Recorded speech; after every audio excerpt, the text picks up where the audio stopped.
What's going on, everybody? Welcome into the Prophecy Misfits Podcast. This is episode 346, Woo-hoo! Genesis Mission. And we just had an announcement. I believe it was yesterday. I think it was yesterday. It was either yesterday or the day before, but I think it was yesterday.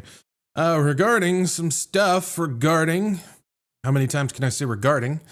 Regarding stuff regarding the regarding thing. Regarding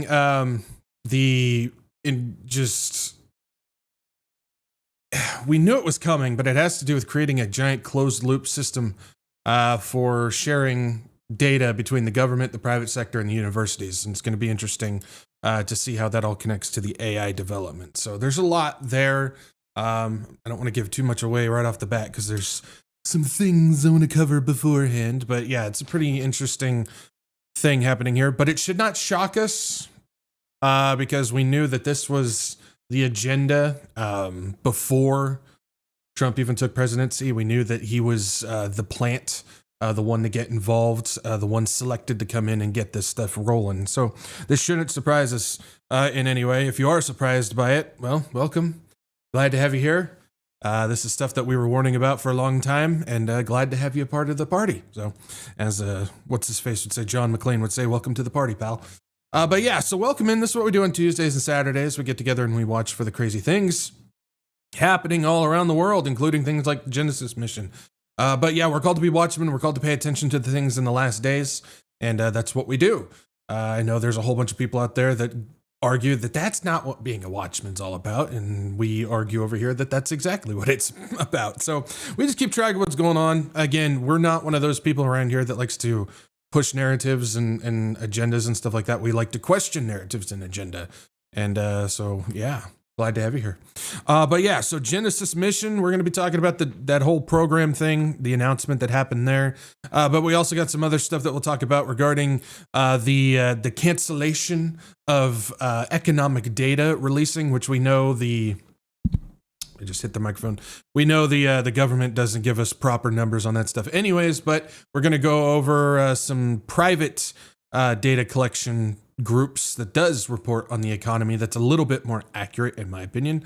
So we'll talk about that stuff. We also got some things regarding $1 billion getting announced for the technological update for the TSA. Kristi Noem has announced $1 billion investment into the TSA technology system. Again, that should not surprise us. More dystopian things. We also got some stuff, Starlink phone update, more stuff regarding AI growth with the economy.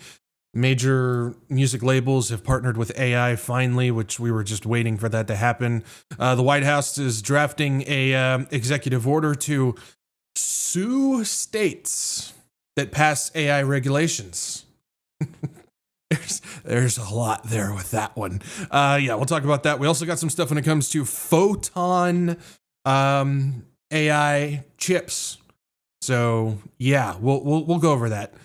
This is we're getting in.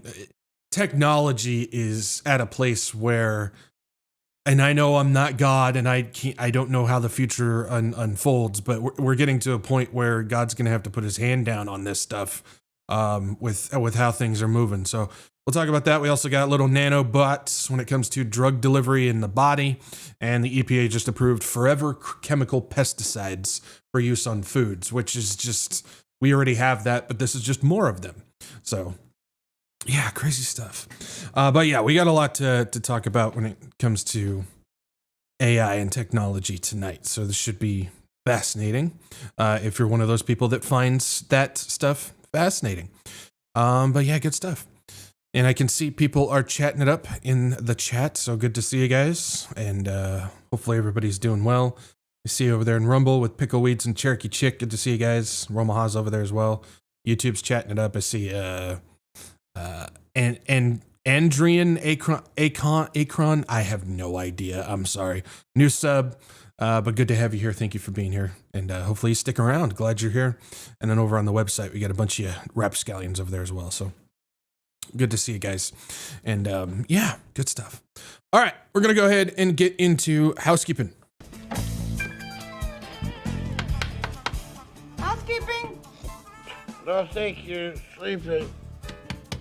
Housekeeping? All right, so for housekeeping, usual spiel. If you guys can, like, share, subscribe, get this out to as many people as you can.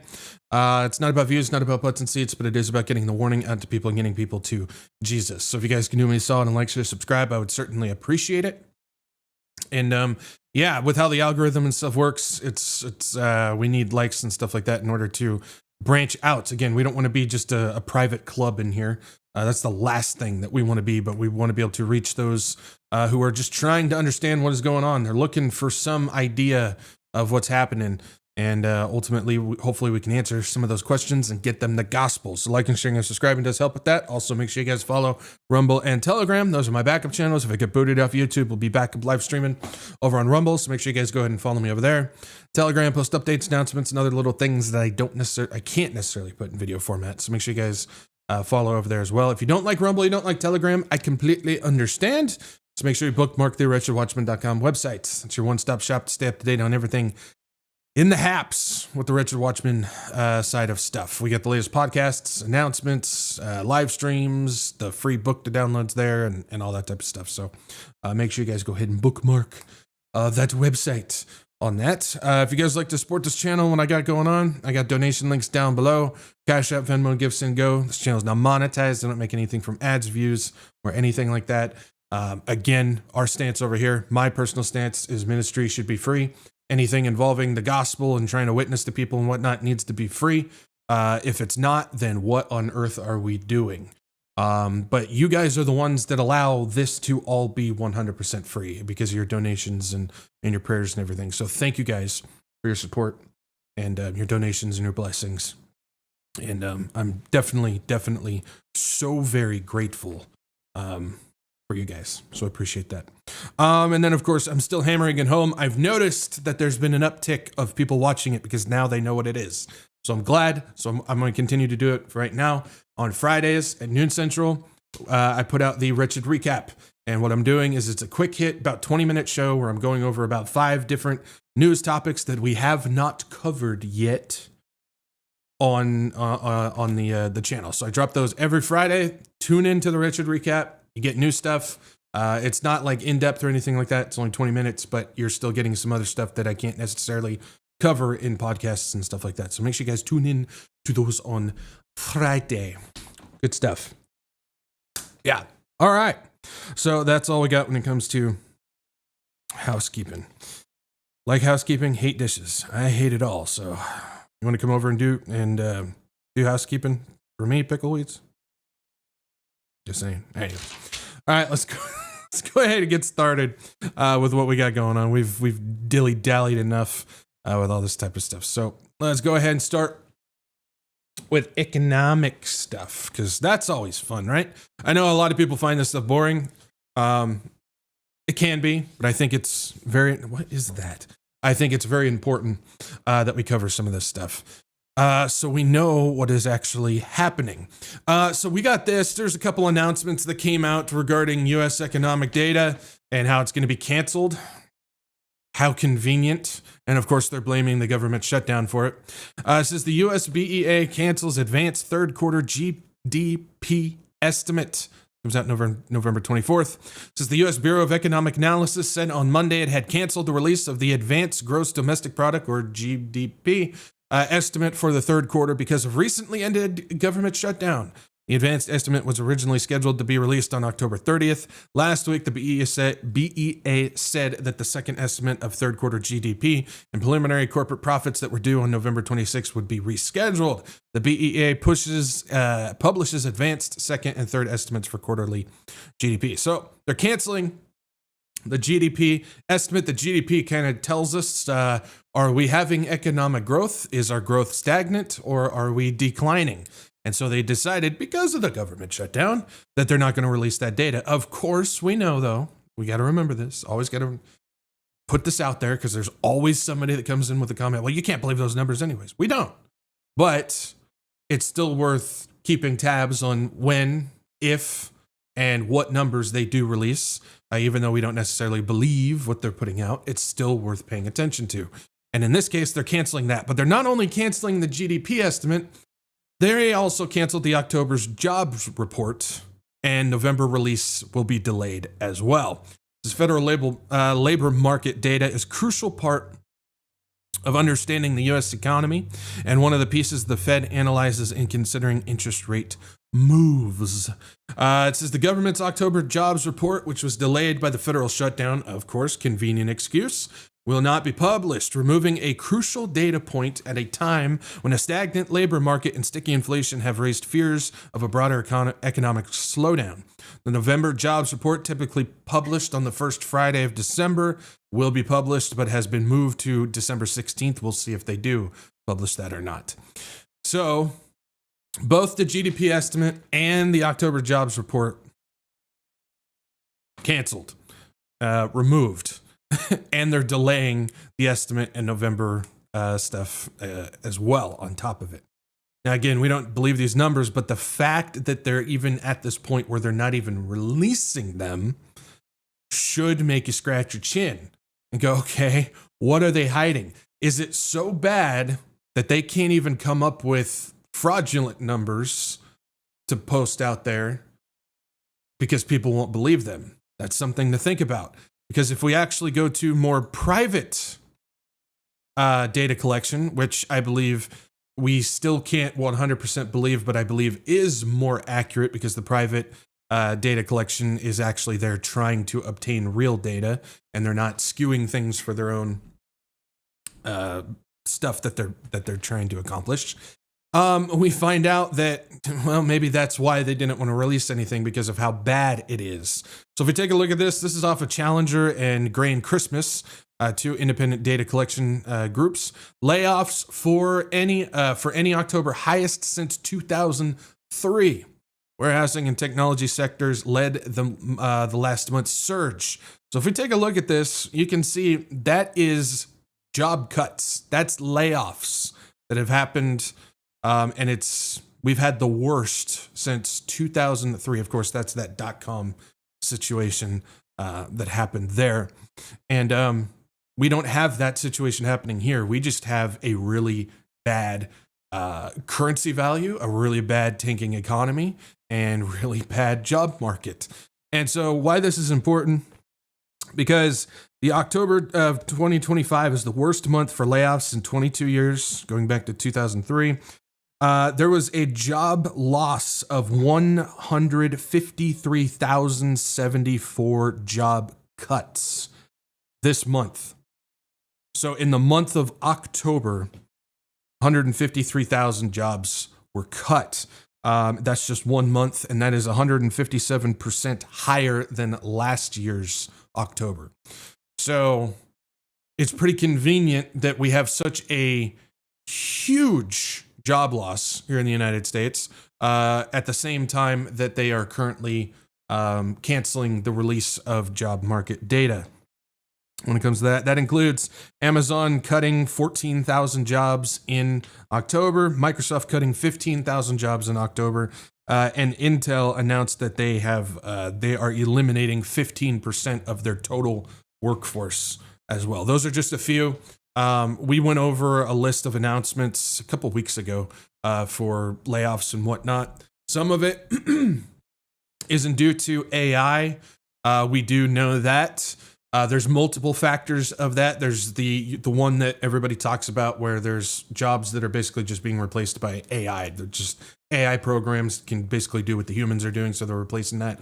But we do know there's some aspects, like with Amazon specifically, where it's not about replacing humans with AI. It has to do with cutting down payroll in departments that Amazon doesn't necessarily need or doesn't make them money, so they have more money in order to spend on things like AWS and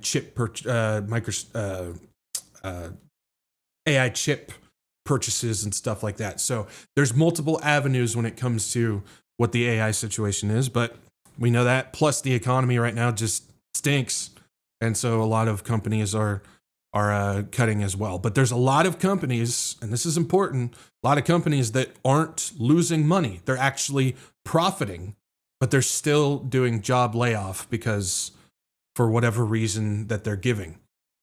On top of that, if we take a look at this, This is the United States ADP Employment Change Weekly. It says U.S. private employers shed an average of 13,500 jobs per week in the 4 weeks ending in November 8th, 2025, which is a sharp increase from the 2,500 weekly decline recorded in previous period, according to ADP research. The data indicates that job losses accelerated in late October and early November following announcements of significant workforce reductions by companies including Amazon and Target. So we have this as well that's telling us that this job cut situation, layoffs, are not slowing down. They're actually continuing to get worse as we move into November. So November is not looking very good either. So again, it's fascinating that they decided not to release GDP estimate and October jobs, blaming it on the shutdown, which is just a lie. They could get that data so easily. That's just a lie. It's a cop-out for them to not release it because I think there is quite a reveal that things are going downhill very fast with what's happening here. Now, again, I still hold to the belief that this is in the books. This is part of their stuff. This isn't something that came out of left field and they're panicking, going, oh, we had no idea that this was going to happen and whatnot. I believe that this is part of this deterioration that's happening with the United States. But it's worth keeping track right now, and it's definitely a situation where job security isn't exactly secure anymore. We've all heard that before. It's job security. Now, I think the job markets, certain sectors of jobs are still secure, but I think the number of secure jobs is dwindling pretty quickly. It's starting to go downhill, so keep that in mind. We also have this. This is basically going to tank a town, which is, I don't know how you're going to recover from something like this. This is Nebraskans lament Tyson decision to close Lexington plant with 3,200 workers. It's coming from November 21st. This is in a blow to the local economy of Lexington, Nebraska. Tyson Foods announced that it is closing the town's longtime Tyson beef plant that employed about 3,200 people. The Lexington plant is will close on or around January 20th. The statement did not elaborate on why the plant in a town of about 11,500 people was targeted. So if you take a small town of 11,500 people, and all of a sudden you close down a plant that employs 3,200 of those 11,000 people, that town is doomed. You're going to have, that's how much of the economy of that town is gone. And so that's not only affecting, this is important because it's always a chain reaction when it comes to economy stuff. That's not only affecting the 3,200 people who work in those plants. That's also going to be affecting those 3,200 people who can't spend money at the other stores and that's in that town, affecting those business owners and the people who work there. So since they can't spend that money at those places, that means those business owners are going to have to cut back because they're not going to be making as much money, which means more people are going to lose jobs because of it. So that's why it's always important that we remember that economy is always a chain reaction. It's not just the individual company and those individual peoples. It's something that spreads out to the other economy as well. So that's why this is so significant. So this could crush the entire town itself. It goes on to say the company said it will also convert an Amarillo, Texas beef facility to a single full capacity shift and increase production at other company beef facilities. The number of layoffs that will be eliminated from that shift is about 1,700. A recent earnings report indicated that Tyson stands to lose some $600 million in its beef business next fiscal year, on top of the already incurred $720 million loss over the last 2 years. Worth noting that the CEO of Tyson still makes roughly $22.6 million salary every year. That doesn't include his bonus, that's roughly $10,000 on top of that. So that's fun stuff to remember. I actually know somebody, I personally know somebody who just got laid off from Tyson a couple weeks ago. I think two weeks ago. She was just laid off. She worked in the headquarters. If you guys don't know, I used to live in Fayetteville, Arkansas, and the headquarters for Tyson's in Springdale, Arkansas, which Fayetteville and Springdale, basically those towns bleed together. You don't know where one ends and the other begins. And so I used to drive right by the headquarters all the time. And she worked at the headquarters and she got laid off as well. So it's not just the Nebraskan plant that's losing, that they're laying off Tyson workers as well. It's other ones. But I do know the practices of Tyson. Again, I used to drive a cab in Arkansas. That's what I did. I drove a taxi cab, and I used to take a lot of the business people of Tyson to and from the airport all the time. And so I used to get insider information about things that I had no idea I'd ever talk about by talking to these people. One of them was the director of plant worker imports, basically. Their job is to go to third world countries and recruit poor people in those third world countries, fly them into some places of certain places of the United States in order to them employ them in their plants, in these chicken plants and stuff that they're doing, because it was actually cheaper for them to bring those people in and pay for lodging and whatnot for them to work in the plants than it was to pay American citizens, because American citizens want more money to do the work in those plants. And as somebody who used to drive by those plants and smell them every day, I don't blame them. If you want to talk about one of the worst smells that you will ever smell in your life, go hang out next to a one of these plants, Tyson or Cargill or whatever, when they turn their incinerators on, where they take all of the extra stuff that they don't use for packaging and they throw it into the incinerators and it stinks up the entire area. It's really bad. I remember the first time I smelled that, I almost just ralphed on the spot. So there's a little insight on how all that stuff works. I don't know if that was beneficial to anybody, but I got stories and I'm going to speak. Anyways. All right. Vicky E., I thought we'd be out of here before our economy tanked. Well, the economy's still going.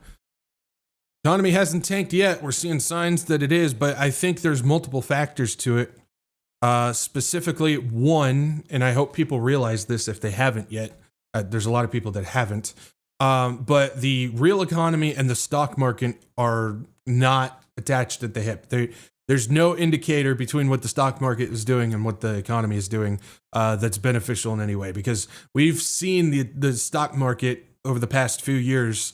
They have major drops and everybody's going, it's here, the collapse is finally here, and then it goes right back up. Meanwhile, the economy is over here doing whatever it's doing that is different from there. So we need to make sure that we disconnect those two things. The other factor on this is obviously they're not ready for the economy to go yet. I don't think they are either. I think that there's still multiple things that they have to get done before they tank this economy. I think we're just in a point where it's going to be a lot of hardship. But the thing is while the economy is doing what it's doing, people are still just going about their daily lives like nothing has ever changed. That's important when it comes to Matthew 24 and prophecy there. But then the other factor on this, which I think is the most important factor, which I think everybody else does, is God is holding it back from all falling apart right now as well. I think we are witnessing, if you're not seeing it, I think you should be seeing it.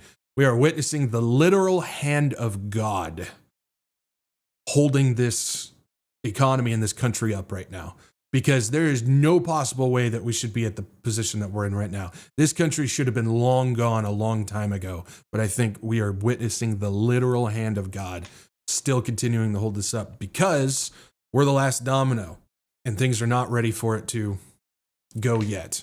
And God knows that. Why? Well, he sits above time. He's already seen what's happened. That's why when we open the Bible, we can read the future, because it's already happened for God. We're just like on this timeline. It's like when you play a video on YouTube and you can take the little red dot and you can like move it around and you see the red dot go across the timeline as it's going. That's us. The timeline's already complete. It's already happened for God, but that's us that's still moving along it. So our future is God's history.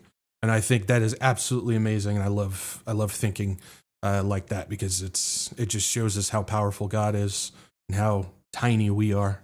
And the fact that he loves us that much, us tiny little plebs, he loves us that much. I don't know. That brings me encouragement, brings me hope. It does. Makes me feel warm and fuzzy on the inside in a non-sarcastic way. I know I usually use that as a sarcastic thing, but I mean it as a real thing. I think it's warm and fuzzy when you put it that way. Okay. Everybody good? Cheryl, farmers in North Dakota love to eat chicken feet. That is nasty. I don't care. If you're one of those people that eats chicken feet, you're nasty. Why would you want to eat that? There's much better parts of the chicken to eat. Why are we eating chicken feet? Anyways, let's move along. All right. We got this announcement here.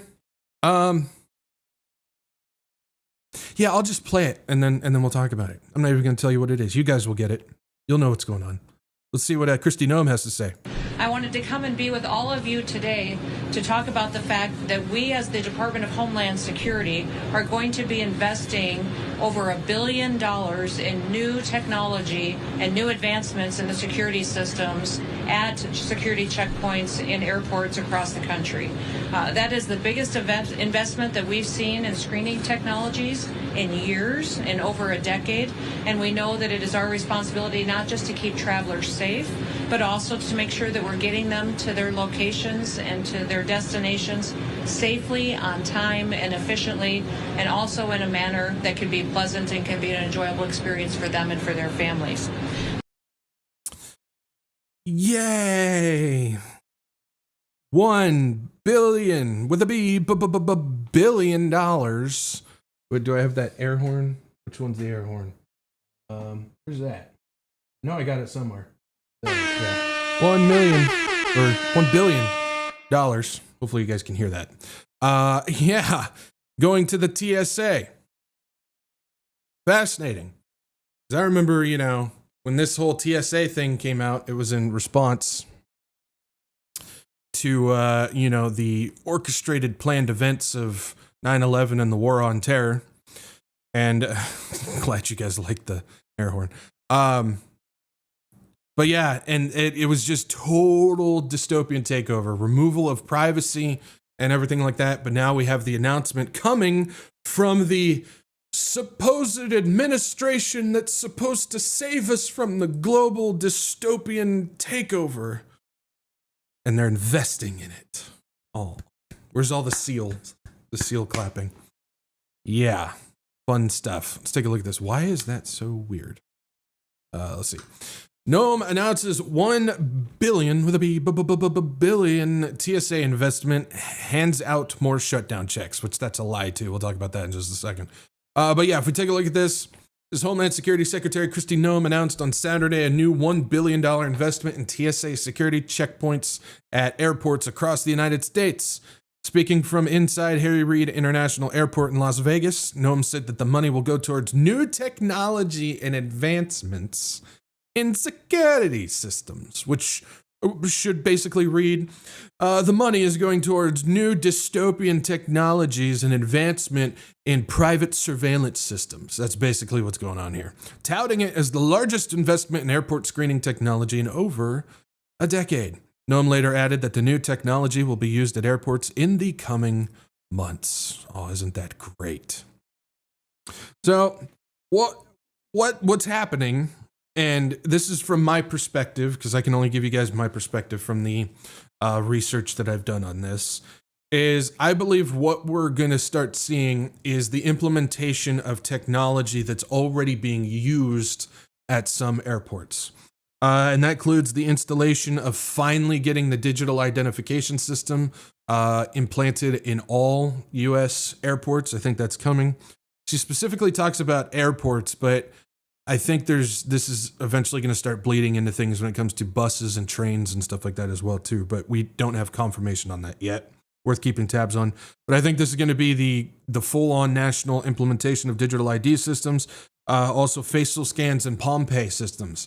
We know that there's some kiosks and stores that are in the airports that utilize the Palm Pay system. There's some stores that do the employee-less stores as well, where you walk in, it scans either your palm or something on your phone, and it allows you to go in and you just put stuff into your basket.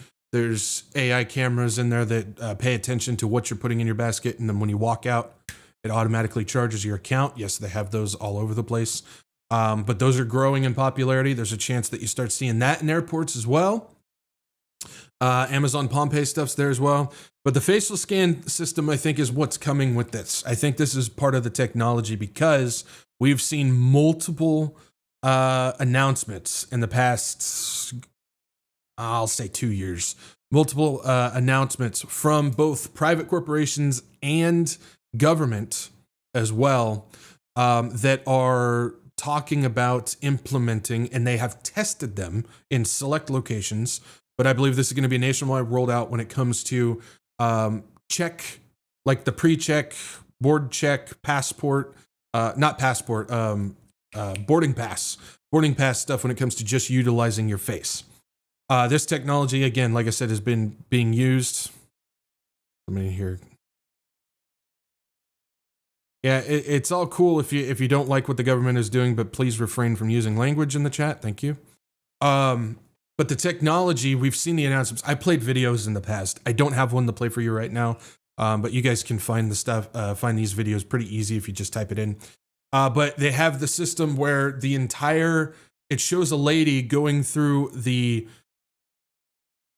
gate, giving the boarding pass, entering the plane, exiting the plane, going through the customs check, and then exiting the airport at the destination over where she landed, all completely hands and paper free, just scanning her face.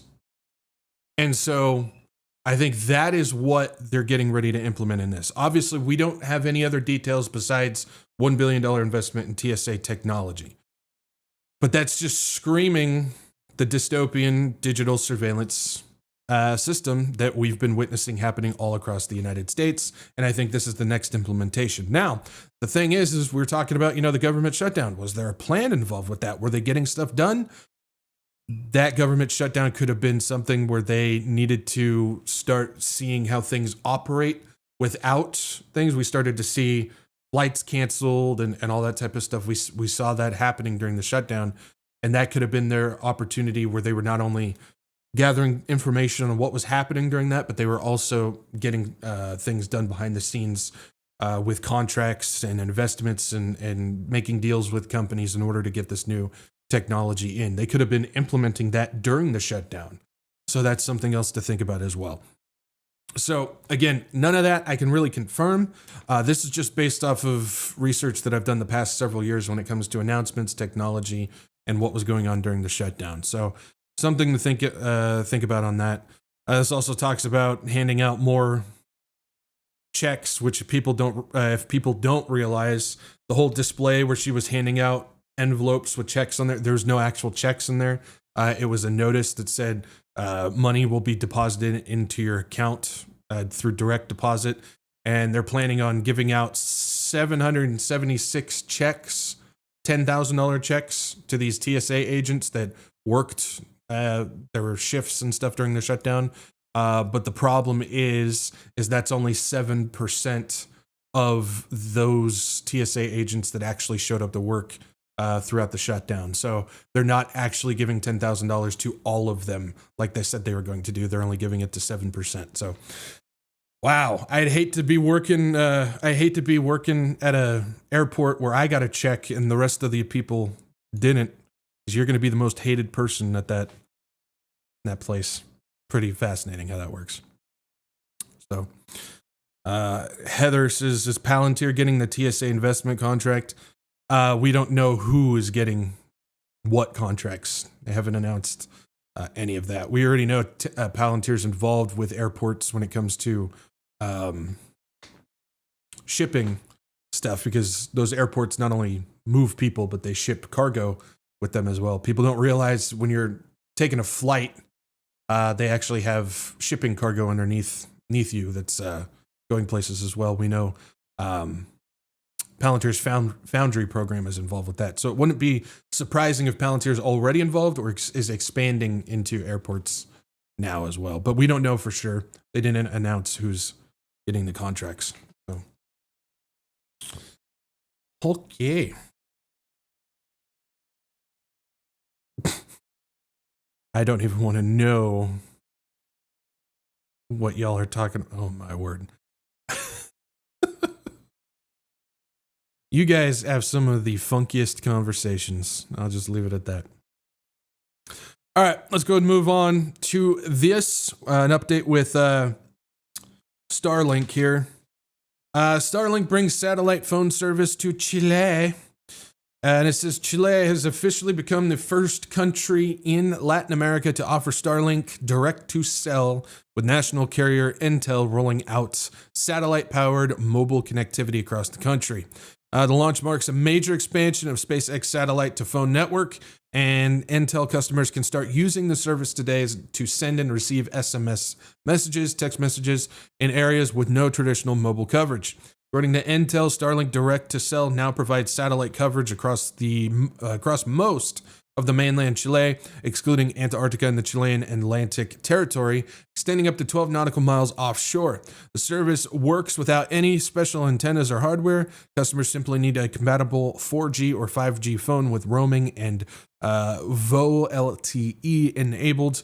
In places without standard cellular service, they'll see Entel SpaceX appear as their operator. So, we talked about this a while back.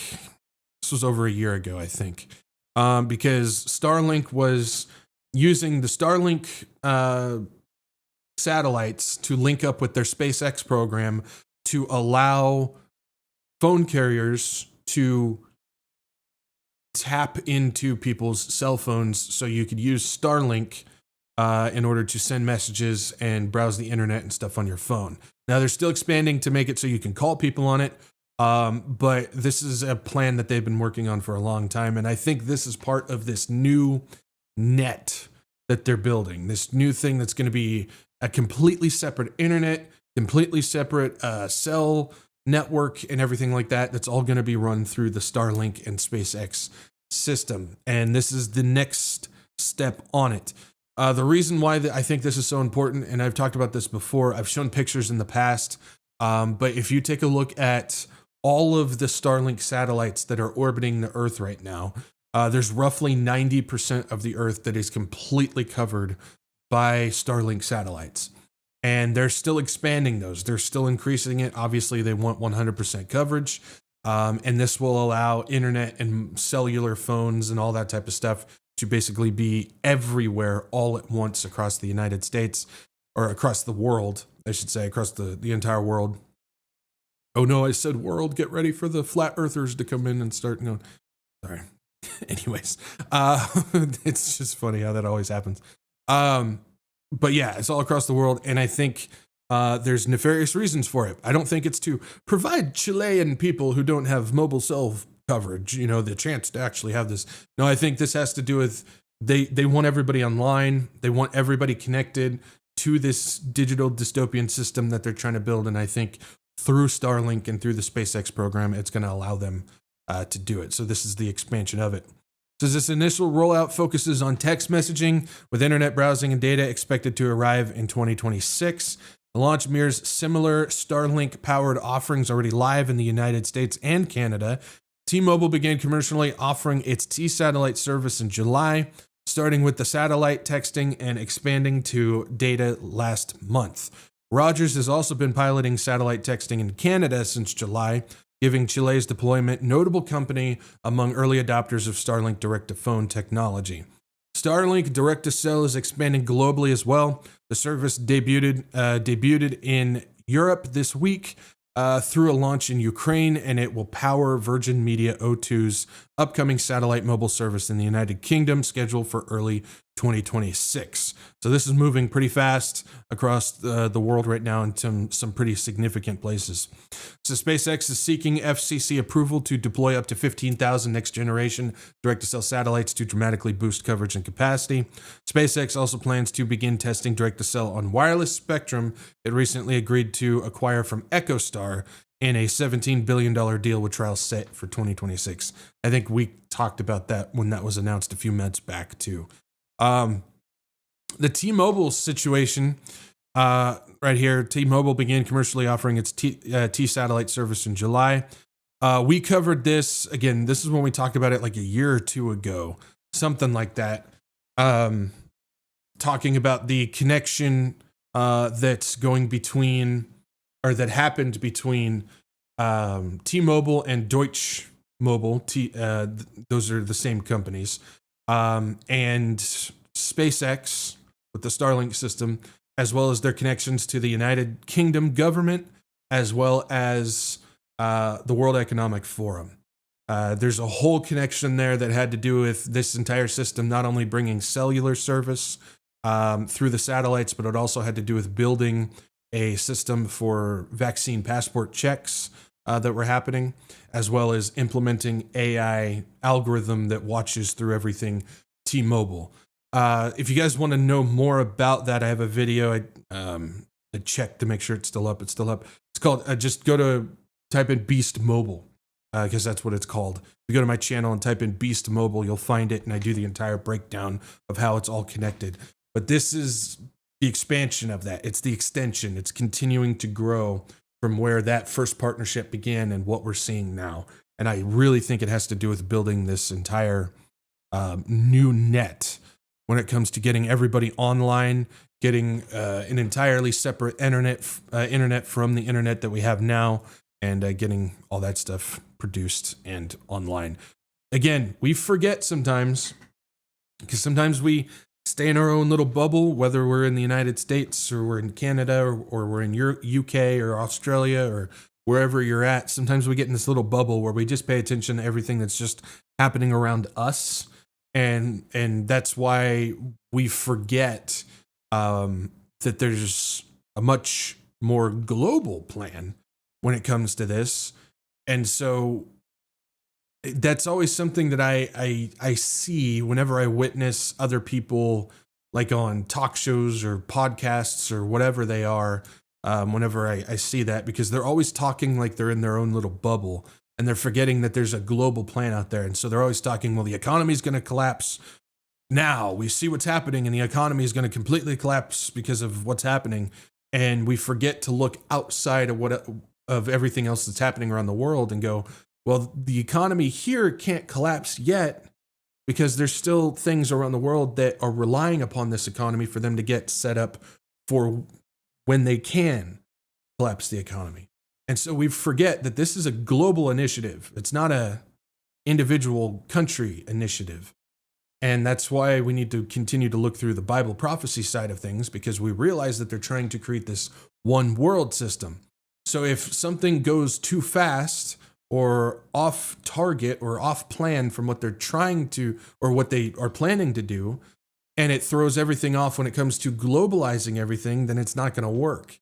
Everything must be done in a timed format. And so there's still other things outside in the world that need to happen before things start happening here in the United States. And I will say it's mostly the United States that I see that, because the United States has it's filled with narcissistic people. It just is. Everything is about us. It's always about us. Everything's about us. It's centralized about us. We'll talk about something over here, but it's always about us. It's like, well, I mean, in the factor of, is the United States like the last thing that's holding everything up? I would say yes, but that's looking at it from a global perspective.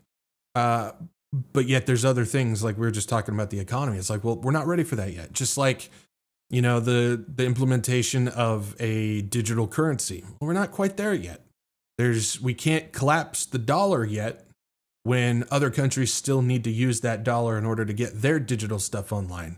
So when those countries are ready to go, then we can collapse it and move forward and everything like that. So again, there's a lot of stuff we forget when it comes to this this giant global union that they're trying to build, this one world system. And so I think that's important. Just a reminder, because sometimes we can forget that. I forget that from time to time. It's like, oh, I got to remember, it's not just about us here. We got to pay attention to the bigger side of things, specifically looking through the lens of the Bible. I think that's very important. All right. Sticking with technology. She blinded me with science, hit me with technology. All right, so nearly all U.S. growth in 2025 tied to AI and data center related capital spending. Big tech data center spending nears $400 billion with a B, billion after fourfold surge. It says U.S. economic growth in 2025 is being driven by an unprecedented surge in AI-related infrastructure spending. Excuse me. The boom underscores how deeply artificial intelligence is reshaping the real economy, and it's forcing economists to ask whether America's new growth model is sustainable or dangerously narrow. Investment in data centers and information processing technology has taken center stage in the growth of the U.S. economy this year.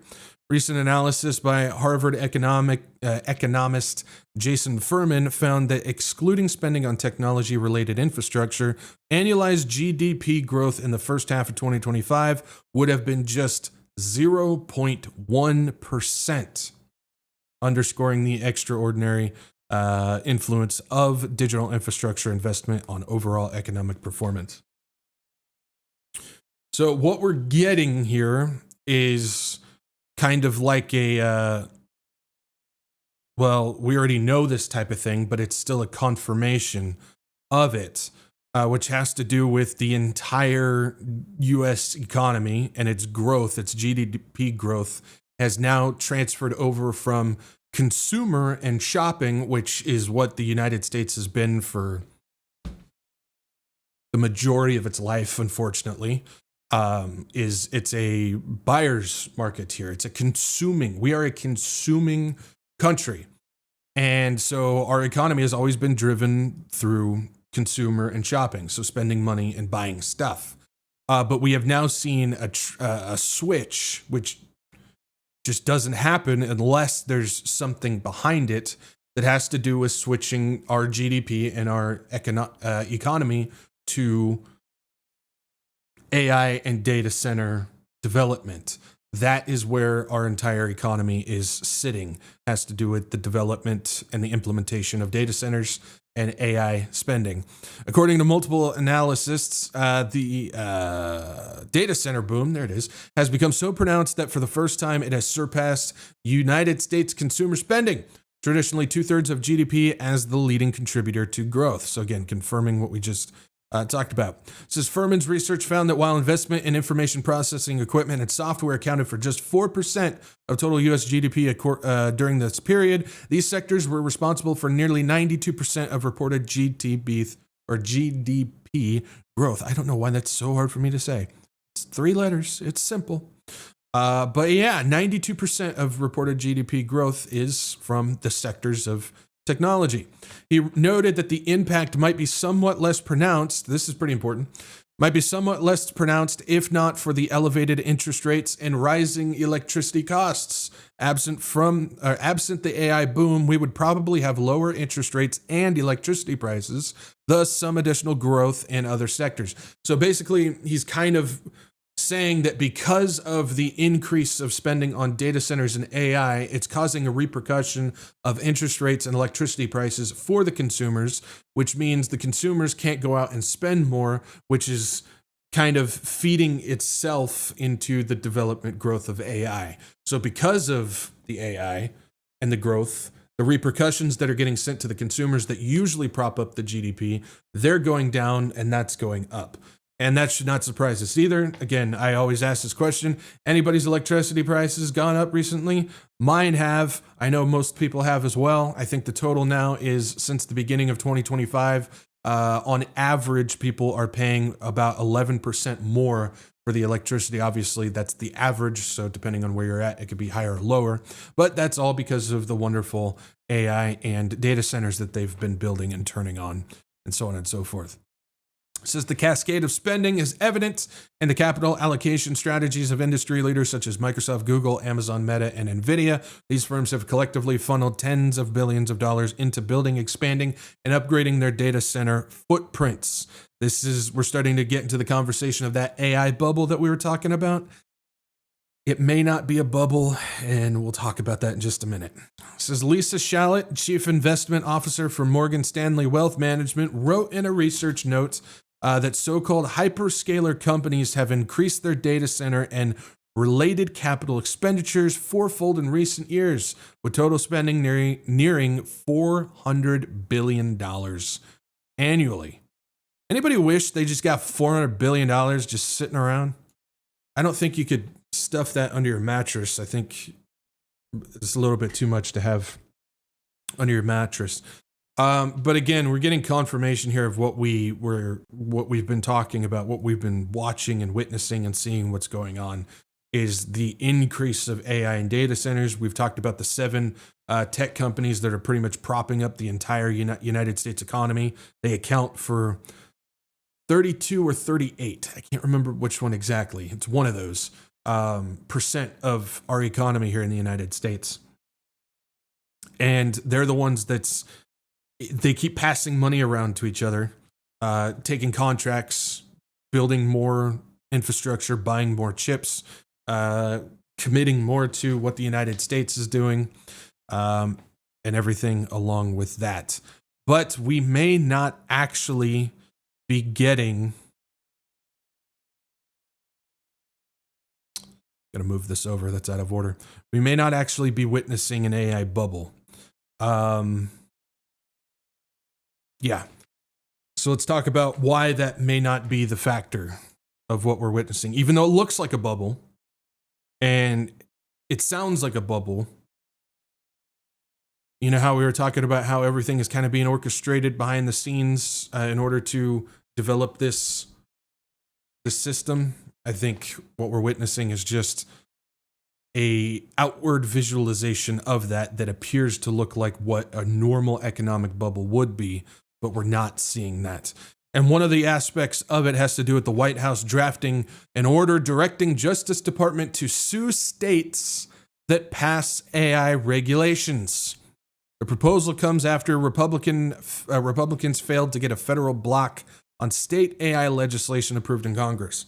So we talked about this when they were trying to pass that big bill thing, big beautiful bill or whatever it's called, Build Back Better, the big beautiful bill. One of the stipulations that was thrown into that thing was just a little paragraph that had to do with blocking for 10 years states from being able to implement AI regulations on companies and whatnot in the state that they're currently there. And they were trying to pass that thing, and that all of a sudden hit the news and people started seeing it, so they withdrew it from the bill. But because this administration doesn't care at all about actually representing anybody, doesn't care at all about doing things by the book and by the Constitution, by the law, they're going to go ahead and do something that involves taking away states' rights in order to make sure that there is no restrictions on AI in each state. And so the White House is trying to draft an order that would direct the Justice Department to sue any state that would try to restrict artificial intelligence within the state. This is just ridiculous. It says the Trump administration is drafting an executive order that would direct the Justice Department to sue states that passed laws regulating artificial intelligence. But the proposal could conflict with legal limits to presidential power. The proposed executive order comes after a split among Senate Republicans in July killed a proposal backed by the White House to block all state AI regulations as part of Trump's signature tax and immigration law. See, they just kind of snuck it in there. Worries over the technology's impact on jobs, potential harms to children, and increased electricity prices due to energy consumption by data centers that power AI software becoming major political issues. The Republican Party has traditionally been vocal about limits to federal power over states as defined in the United States Constitution. If signed by Trump, the draft executive order would escalate his efforts to force states into line with his priorities during his second term. That's right. That's what we continue to get told. We continue to get fed that narrative. The Republicans, Trump, all that stuff, they care about states' rights. They care about the Constitution. They care about law and order. They care about, restoring what made America great again. But every single time I hear that twice over, this entire United States government continues to just urinate on all of that because they don't care about it. And so this is a case of they don't care about states' rights. They don't care about the Constitution. They have a goal. They were hand-selected. They were implemented. They were planted into the United States, not by your vote because they don't give a rip about that. It's entirely rigged. But they were hand-selected by the puppeteers in order to get in and install the Techno Bros system. And that is exactly what we're witnessing right now. And they cannot advance that forward if states will implement regulations upon artificial intelligence, because that is the key to all of it. And so what do? They're going to pretend that they care about you and the Constitution and stuff like that to continue to win your favor over, while they go ahead and step on it and urinate on it in order to implement what they were told to do by the people above them that are actually in control of what we're witnessing right now. That is what is happening right now. And it goes on to say the Trump administration has sued several states in recent months, including California, over a law that sought to block law enforcement officers from covering their faces. They shouldn't be able to sue over that. It's entirely up to the state if they want to require law enforcement from not covering their faces, and I'm totally in favor of that. It says the New York and Vermont, they also sued New York and Vermont over laws that require oil companies to pay forward cost of climate-related disasters. So if they start spilling oil into an ocean, it should be up to the oil companies to pay for it to fix it. I'm in favor of that too. I don't see why that's a problem. This is the draft AI order should direct the Justice Department to challenge state laws regulating the technology on the grounds that they interfere with interstate commerce. So they're basically saying that AI somehow has to do with interstate commerce, and so that allows them to sue the state if they try to block it. That makes no sense. Travis Hall, state director of nonprofit Center for Democracy and Technology, said that the approach appeared to be unconstitutional. You think there, Travis? Preemption is a question for Congress, which they have considered and rejected and should continue to reject, Hall said. The proposal is shocking in its disregard for the democratic process of state governments in their work to address the real and documented harms arising from AI tools. So that's basically what's going on. Is it wasn't going to pass Congress. It got rejected by Congress, who's supposed to be our representation. And so this Trump administration decides, well, we don't care about representation. We don't care about all that. We have a goal that we must meet. And so we're going to skirt all around that and try and get it done this way. It says the draft order would establish a federal task force to evaluate existing state laws on AI and identify them whether they impinge on freedom of speech. Someone explain that one to me. How state regulation on AI is impinging on freedom of speech. Please explain that one. But that's what they're trying to do. Under the order, the Commerce Secretary would be directed to withhold federal funding for broadband internet from states identified as having such laws. Trump and Republicans have not given up on the idea of using Congress to limit state AI regulations. On Tuesday, the president wrote in a post on his social network, Truth Social, that the U.S. should have a single federal standard on AI and suggested adding it to the defense authorization bill that passed the Senate last month and is now before House. We must have one federal standard instead of a patchwork of 50 state regulatory regimes. If we don't, then China, and here's the key. If we don't, then China will easily catch us in the AI race. And that's why it's important that we remember our history, because of this right here that Trump posted. If we don't, then China will easily catch us on the AI race. This is exactly the same thing on repeat. And we've talked about this, and it's on repeat from the Cold War. It's the same thing that happened there. Remember the rocket race against the Soviet Union. Remember the space race, the missile race, all of that stuff, where that's what was going on. Is the United States government during the Cold War was feeding fear into the public. There's a select group of people who were within the government, select group of people within the government, not the whole government. This is important that we recognize this because it's still the same thing today. But there's a select group of people in the government that were feeding false information to multiple sectors and departments of the government. That includes JFK himself. And they were feeding this information that was false information, that the Soviet Union was years ahead of the United States when it comes to missiles and military production and all these things. And so they were utilizing that to instill fear into the departments of the government. Those people in the departments didn't know any better. They believed that they were just getting told intelligence, factual intelligence, and so they started coming up with campaigns, and they started putting together contracts to get it out to the public, to tell people that if we don't do something about this, then the Soviet Union is going to wipe the United States off the map because they're so far ahead in their munitions and military and everything like that. And so what that did is that fear campaign that went out into the public from the government based on this false information started to get the public in fear. And so what they did is they started to give up certain aspects of public contracts in order to make life much better for them in real life. And all of that money started to then get funneled into the military industrial complex. So all of your money wasn't about having, the American dream, which it's only a dream because you're asleep, but it had to do with taking that money that was now making life much more enjoyable, and it started getting funneled into the military industrial complex in order to advance their military output and start, fighting against the Soviet Union in order to make sure that we don't fall behind and that we can protect ourselves and all that type of stuff. But without realizing, and the truth finally came out later, decades later, without realizing that that was fabricated, and the Soviet Union was never ahead of the United States. The United States the whole time was actually several years ahead of the Soviet Union on everything.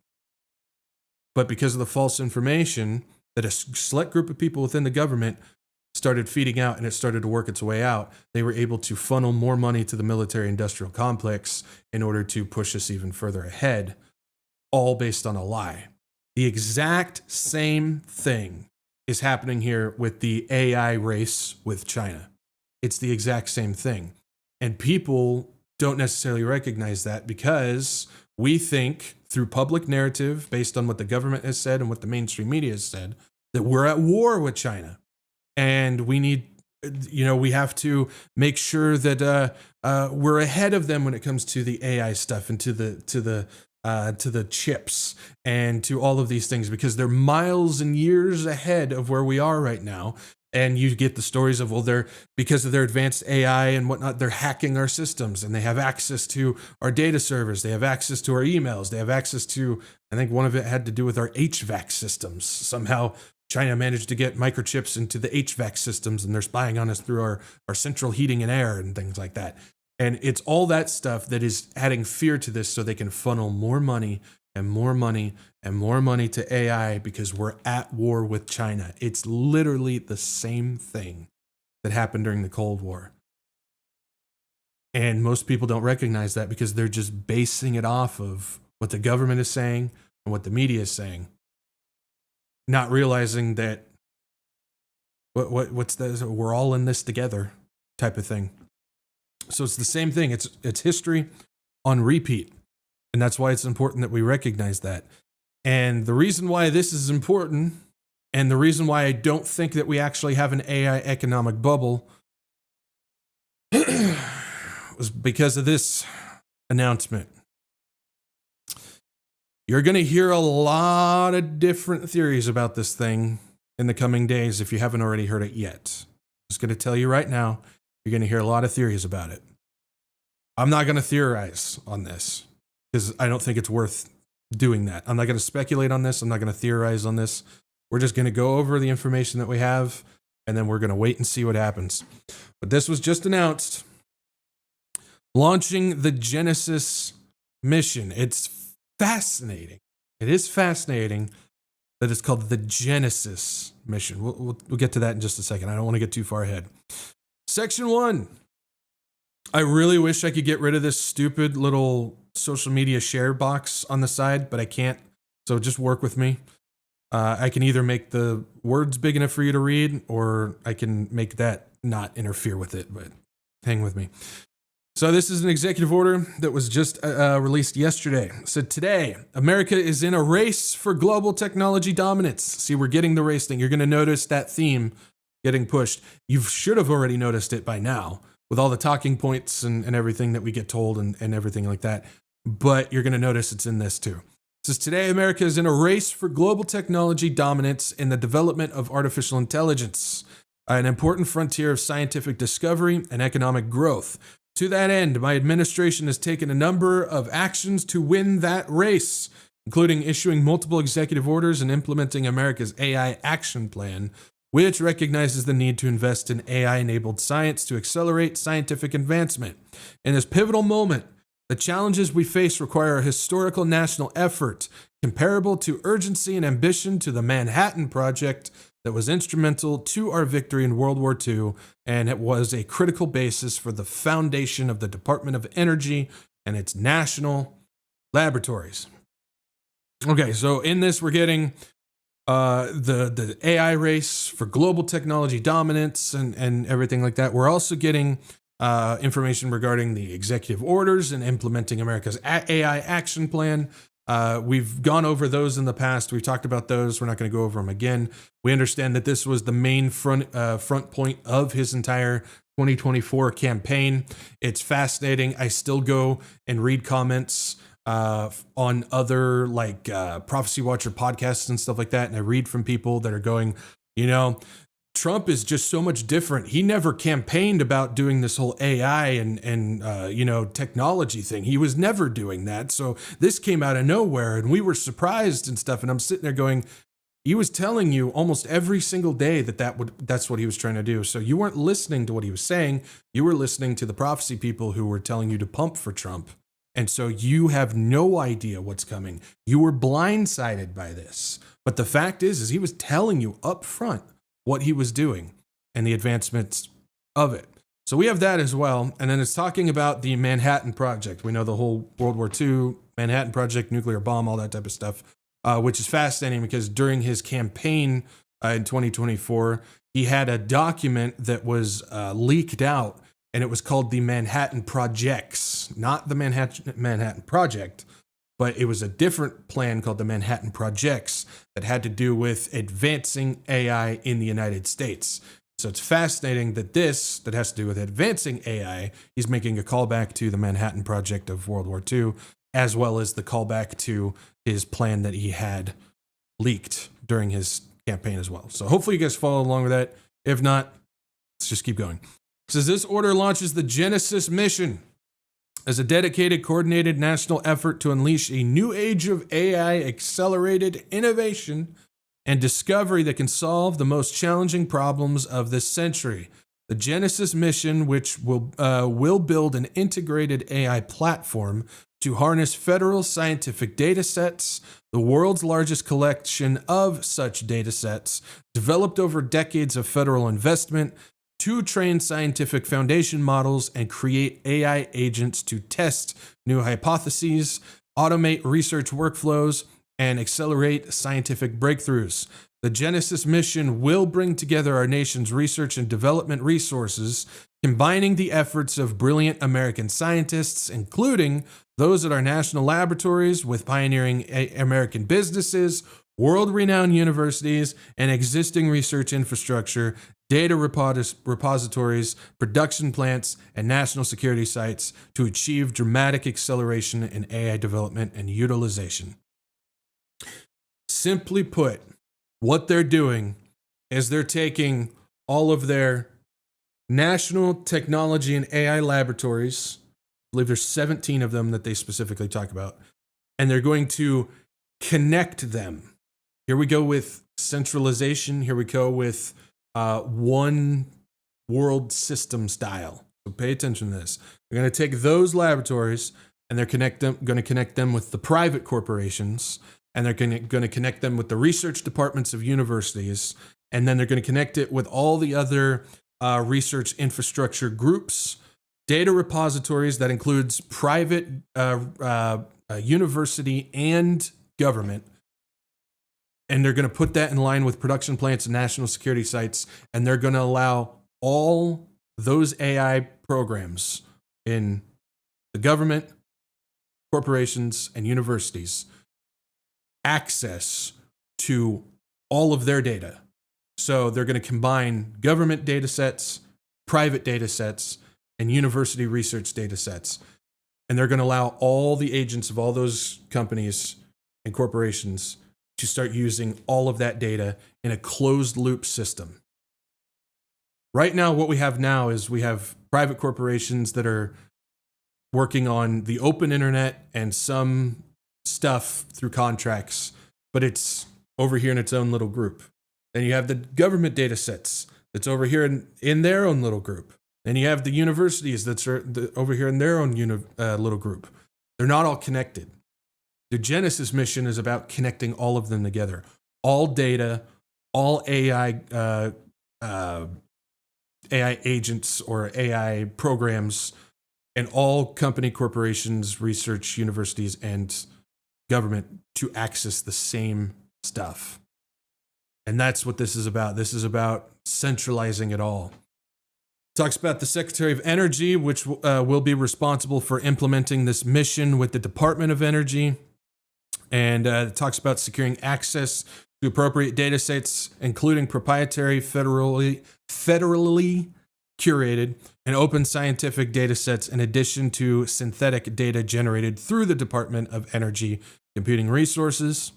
And it also says within 240 days of the date of this order, the Secretary shall review capabilities across the Department of Energy, national laboratories, and other participating federal research facilities for robotic laboratories and production facilities with the ability to engage in AI-directed experimentation, manufacturing, including automated and AI-augmented workflows and related technical and operational standards needed. Also talks about within 60 days of the date of this order, the Secretary shall identify and submit to the APST a detailed list of at least 20 science and technology challenges of national importance that the Secretary assesses to have potential to be addressed through this mission, which includes advanced manufacturing, biotechnology, critical materials, nuclear fission and fusion energy, quantum information science, and semiconductors and microelectronics. So they want all of those subjects, things, agendas, policies, whatever you want to call them. They want all of those to be moving faster with development through the use of this AI loop information, or this AI information loop that they're currently building right now. Now there's a lot of stuff on this. I read it all. You guys can go check it out if you want to. We don't necessarily need to go over every aspect of it. I think you guys are getting the idea with this. So I don't think the AI bubble is a bubble that we keep hearing when it comes to the economy. I don't think it is, even though it looks that way. You've heard that expression before. If it walks like a duck and it talks like a duck, then it must be a duck type of thing. I'm sure you've heard it with other animals and stuff. And so when you look at what's going on with the economy and the AI bubble that's there, it looks like a bubble. It's operating like a bubble. Everybody thinks it's a bubble, but I don't think it is. I think it's actually an illusion. I think what we are seeing when it comes to these AI companies that are just passing contracts around, passing the same dollar around to each other, was all in line to prepare for this, which goes against every ounce of logic I know of how we look at things. But this thing doesn't work if the AI bubble pops. Does that make sense? Again, I know it's going against the logic, But this doesn't work if it pops. So if the bubble doesn't ever pop, is it actually a bubble? Well, now we have a philosophical question of if a tree falls in the forest, nobody's there to hear it. Does it make a sound? Well, is it actually a bubble if it doesn't pop? I know I might be confusing people. I know that. Kind of switch on your brains and start thinking. But that's what I'm looking at here. I mean, when I'm piecing this stuff together, that's what I'm looking at. I do find it fascinating that if that's what's really going on, then they could use that stock market fear of a bubble to really start manipulating things even further on the economy side of things. But let's stick over here with AI. So again, I think what they were doing is they were preparing for this program. And again, just to make it simple, this will create a central, quote unquote, closed loop data stream between government, private, and university to combine all AI data sets into one circular flowing development. So all of them with access to the same information, passing it around to each other, allowing them to move AI development faster, which includes creating things when it comes to the medical side, when it comes to production side, when it comes to robotics side and everything. So this isn't about just advancing AI programs. This is about using all of the AI and data to develop on the outside. This could be severely damaging to the job market, depending on how quickly this moves. Also, it says all private government data will now enter into private AI learning flow. Why this is important? Again, the private companies have mainly been working off of open internet. Whatever is posted on the internet, that's pretty much what they have been working on. OpenAI, Google, Perplexity, some of the other ones, Grok, and stuff like that. They've just been kind of working off the internet thing. Well, now those private corporations are going to have access to private government data, including historical documents that are not on the internet, technological blueprints and experiments and developments that we don't know about in the public eye. This is talking about medicine, chemicals, bioengineering, all that stuff that's not on the internet that we don't know about. Now their AI is going to have access to that. Government secrets that we don't know about, as well as experiments that they've done in the past that we don't know about. And so the private AI companies are now going to have access to all of that information as well. What on earth is that going to lead to? That's something to think about. Now, I do find this fascinating that it's called the Genesis Mission. They didn't even attempt to change the name because this is a book called Genesis, Artificial Intelligence, Hope, and the Human Spirit, which was written by Henry Kissinger, Eric Schmidt, who's one of the main techno bros behind Trump. He's up there with like Andreessen and all those guys. Eric Schmidt has been heavily involved with it. Craig Mundy, and a foreword written by Niall Ferguson. Niall Ferguson is one of those WEF guys who went and joined the advisory board for Jordan Peterson's ARC, like the, the Association for Responsible Citizenship or something. I think it's something like that. He's there as well. But this book, Henry Kissinger's book, co-written by Eric Schmidt, is Genesis, Artificial Intelligence, Hope, and whatnot. And it's all based on that, which is pretty fascinating. If you go to the website, this is the Department of Energy's website. I kid you not. It looks like something straight out of a defense contractor website, to say the least. But either way, we can see here that they have the website up for the Genesis mission, a national mission to accelerate science through artificial intelligence. It's got the banner up at the top, official website. It's energy.gov right here. You guys can go and check this out more if you want to, but it talks about fusion, nuclear, power grid, molecules, particles, quantum, materials, manufacturing, and other scientific discoveries that they have here. You guys can go check it all out if you want to. But I do want to point this out so we know what's up. It says, who are the collaborators in Genesis Mission? It says Genesis Mission brings together Department of Energy's 17 national laboratories with America's leading universities and industry, including pioneers in artificial intelligence, computing, materials, and energy, to build the most powerful scientific forum ever to solve national challenges. And so that's them, but who are the private people? You guys probably can't read it, I know, but you guys can look it up on the website yourself. But private collaborators with this mission, this is pretty important. You have my word, get out of my throat.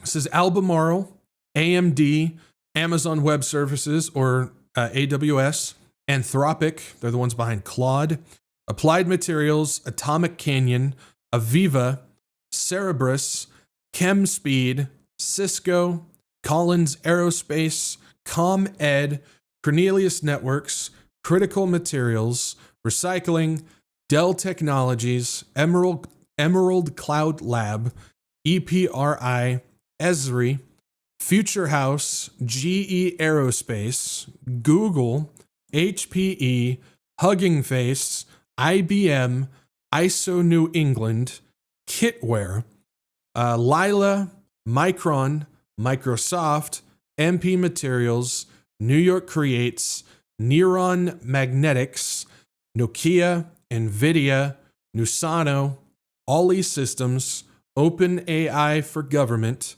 Phoenix Tailings, PMT Critical Metals, Qubit, Quantinuum, Radiasoft, Ramaco, RTX, Sambanova, Scale AI, Semiconductor Industry, Association, Siemens, Synopsys, TD-Vib, Tennessee Valley, Authority, and Xlite. So as of right now, those are the private collaborators involved with the government and the 17 national laboratories. We don't necessarily know who the universities are yet. We'll see if they update those and if anybody announces who's going to be involved with it. But you'll notice that not all of them, but a few of them that are collaborating with this are the same ones involved with that AI bubble loop. OpenAI is involved, Google's involved, NVIDIA's involved, Anthropic's involved. Those are all ones that are heavily involved with it as well. So pretty fascinating on that. So I think what we're witnessing is we're starting to see the acceleration. We're starting to see the foot hit the pedal when it comes to advancing this AI data set system here in the United States, to say the least. Now, again, the other thing that I wanted to point out, which I think is important, especially since we're looking through the biblical lens of this, has to do with the fact that it's called Genesis Mission. And this is something that we've been connecting for a long time, and it's worth bringing back up again in this case, especially since it's called Genesis. So let's go to Genesis in the Bible, shall we? And let's see what it talks about when it comes to what they're trying to attempt to do with this technology. And so that requires us to go to Genesis 11 and taking us where?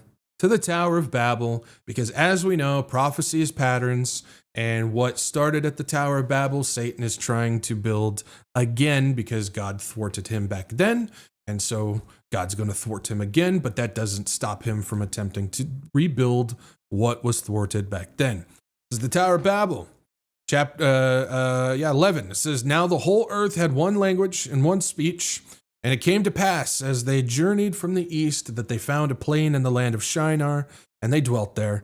Then they said to one another, Come, let us make bricks and bake them thoroughly. They had brick for stone, and they had asphalt for mortar. And they said, Come, let us build ourselves a city, and a tower whose top is in the heavens. Let us make a name for ourselves, lest we be scattered abroad from over the face of the whole earth," which is in direct rebellion from the instruction that God gave, because he specifically said, don't go together, scatter across the earth. And they said, well, we're going to stay in one place, we're going to build us a tower, lest we be scattered. So it's direct rebellion. But the Lord came down to the city and to the tower which the sons of men had built. And the Lord said, indeed, the people are one, and they have one language, and this is what they begin to do. Now, nothing that they propose to do will be withheld from them. This is pretty important when it comes to the technology, but let's finish reading this first. Come, let us go down there and confuse their language, that they may not understand one another's speech. So the Lord scattered them abroad from there over the face of the earth, and they ceased building the city. Therefore, its name is called Babel, because there the Lord confused the language of all the earth, and from there the Lord scattered them abroad over the face of all the earth. This is important when it comes to understanding when we read Revelation regarding this Antichrist beast system that they're trying to build. I wish this was discussed more in churches and those who teach prophecy, because I think this is kind of key to understanding the whole foundation and the whole timeline of what we're watching right now. It has to do with the fact of what Satan's trying to build in Revelation is what Satan was trying to build then in Genesis. So trying to build something in the very beginning, and then he's trying to rebuild it at the very end. Again, in both times, God's going to stop it.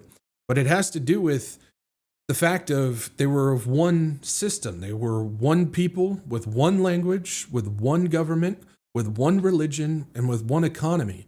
And it specifically says in Scripture, says, come, let us go down there and confuse their language, that they may not understand one another's speech. Why? Because of that one system, now nothing that they propose to do will be withheld from them. Basically, God is saying, because they have this system that they're trying to build right now, they're going to be able to accomplish things that I have not ordained for them to do. They'll be able to accomplish things that we're not supposed to be able to do here, that we're not ordained to do. And so God stopped that. He said, you guys ain't going to do it. And so Satan's trying to do the same thing now. We're trying to, through this technology, through this AI system, through everything that they're trying to build right now, has to do with trying to come together as one system in order to accomplish things that we are not ordained to do. And we hear them talking about it all the time. I've brought it up before. There's people like Jerry C. Glenn, who in 1989 said that technology is being used to combine the technocrat and the mystic together in order to advance humans to become gods. You look at somebody like Ben Goertzel, who's talked about that as well. He says there's the ability to establish establish the awakening of the divine feminine and divine masculine in everybody through technology, so we can awaken and become, ethereal beings. There's people that we talk about with Ray Kurzweil talking about the singularity, combining the technology and virtual world along with the biological world to advance humans past what we need to be. Peter Thiel talks about it. You look at somebody like Elon Musk that's talking about, well, we need to advance so we can start ascending to places like Mars and stuff like that, which I don't believe we have access to. I believe that there is, we cannot go past lower Earth's orbit, and God has stopped that because we're not supposed to be going into those places. And so Satan is doing the exact same thing now, but through technology. Now, we don't have a look at the technology that they had back then. I personally believe, I don't have anything that backs it up. This is just going off of things that I have, but I believe that they had technology back then that's advanced in ways that we don't necessarily know about, that God specifically did not place in Scripture for us to be able to learn from. I do believe that. Don't ask me how I get there. I just do. Everybody has different things. It's like, whatever. I'm not going to fight about it. There's no point. But I believe that what we're witnessing today is that form of advanced technology it's different than what they had back then, but it's still on the same path of attempting to do what they did back then. And so I think it's fascinating that this advancement of AI, this collaboration of AI, the access to all this data in order to just power us through this technological spectrum that they're trying to do through the Genesis mission. They take the name Genesis, specifically going back to the book of Genesis, and you can point straight to Babel, which is exactly what we see that Satan's trying to accomplish at the end times in Revelation. So it's pretty interesting. That's my viewpoint on all this. I think it's important to look through scripture when it comes to things like this. Again, when it comes to this Genesis program, again, this is one of those things. I remember when the Stargate thing happened, and there's other things too. I'm sure you guys recognize it. But I think what you're going to start to see from many different people, secular, Christian, doesn't matter who it is, you're going to start to see hundreds of theories and speculation ideas of what this is going to be, what it's going to become, what it is, and stuff like that. Just be careful with that. I'm not going to tell you what to do. I'm not your mom. If I was, I'm a pretty ugly looking mom, so I apologize. But I'm not your mom. I'm not going to tell you what to do. Just be careful, because when people start coming up with theories and stuff like that, it can start sending you all over the place. And when it comes to specific programs like this, it's not good to go all over the place without having a foundation to stand on. It's just a little warning there. I saw it happen with the Stargate thing, and we're going to see it with this one too. I definitely know it. Definitely know it. Okay. How are we doing on time? We're good. Just got a couple more things. And let's keep it rolling, shall we? So let's talk about what's going on with the advancement of the AI microchips themselves, because this is going to play a part, I believe, with this Genesis mission sometime in the future. I don't think it's ready quite yet, but who knows what they have behind the scenes. We'll just leave it there. So we got this. This came out November 14th. Says this new breakthrough could make AI 100 times faster at the speed of light. Pretty interesting. It says at the heart of many modern AI tasks and At the heart of many modern AI tasks lies tensor computation, the complex mathematical operations that power everything from image recognition to natural language processing. But as the demand for faster and more efficient computing grows, traditional digital platforms like GPUs are hitting their limits. That's where a groundbreaking new approach comes in, developed by researchers at Aalto University, single-shot tensor computing at the speed of light. It's gotta be able to read here. So right now, everything as far as AI is running on GPUs. They're the graphical processing units that everybody has in a computer, everybody has in their phone.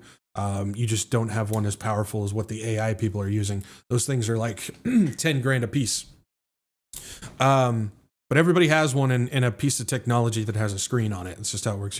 Your TV has one too.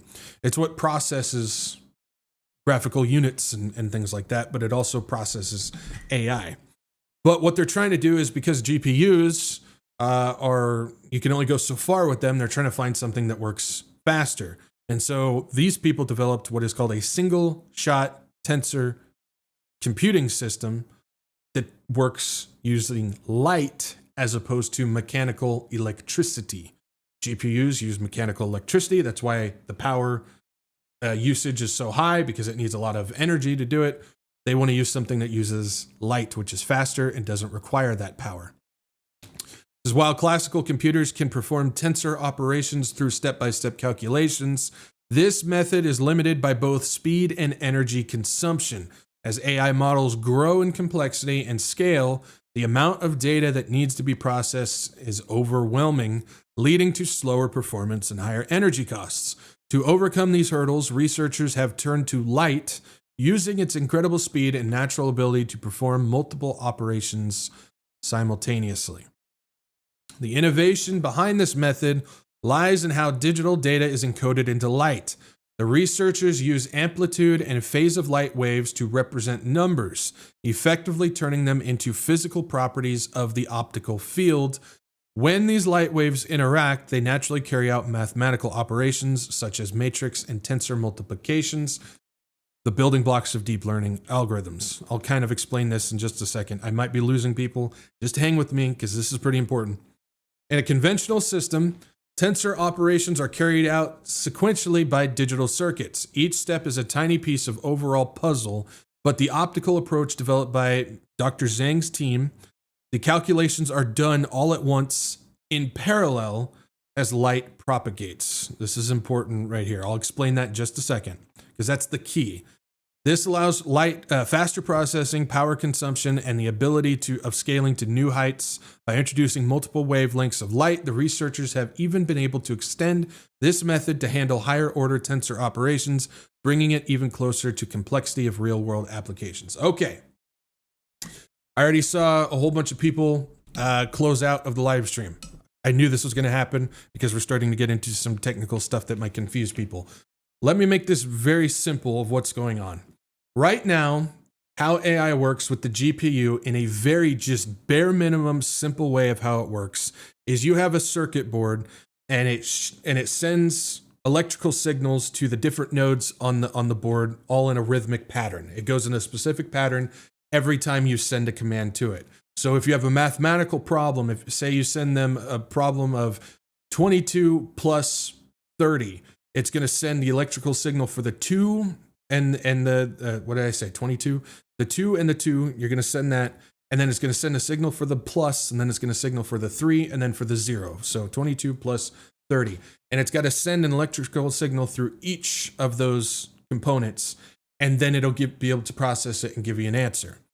The problem is you can only make that process go so fast. It's going to reach a point where you can't take it any further. It can't go any faster because of the limitations of mechanical stuff and electrical signals. That's what we have right now. What they're trying to do is through light. Everybody knows the speed of light. It's like one of the fastest things that we have. What they're trying to do is through light, they can send all the numbers at once. And then the processing unit will be able to answer it in real time. The speed of light is faster than anything that I know of. I'm sure there's other stuff that's faster. Somebody's going, well, actually, it's like, whatever. We're not talking about that still. It's one of the fastest things ever.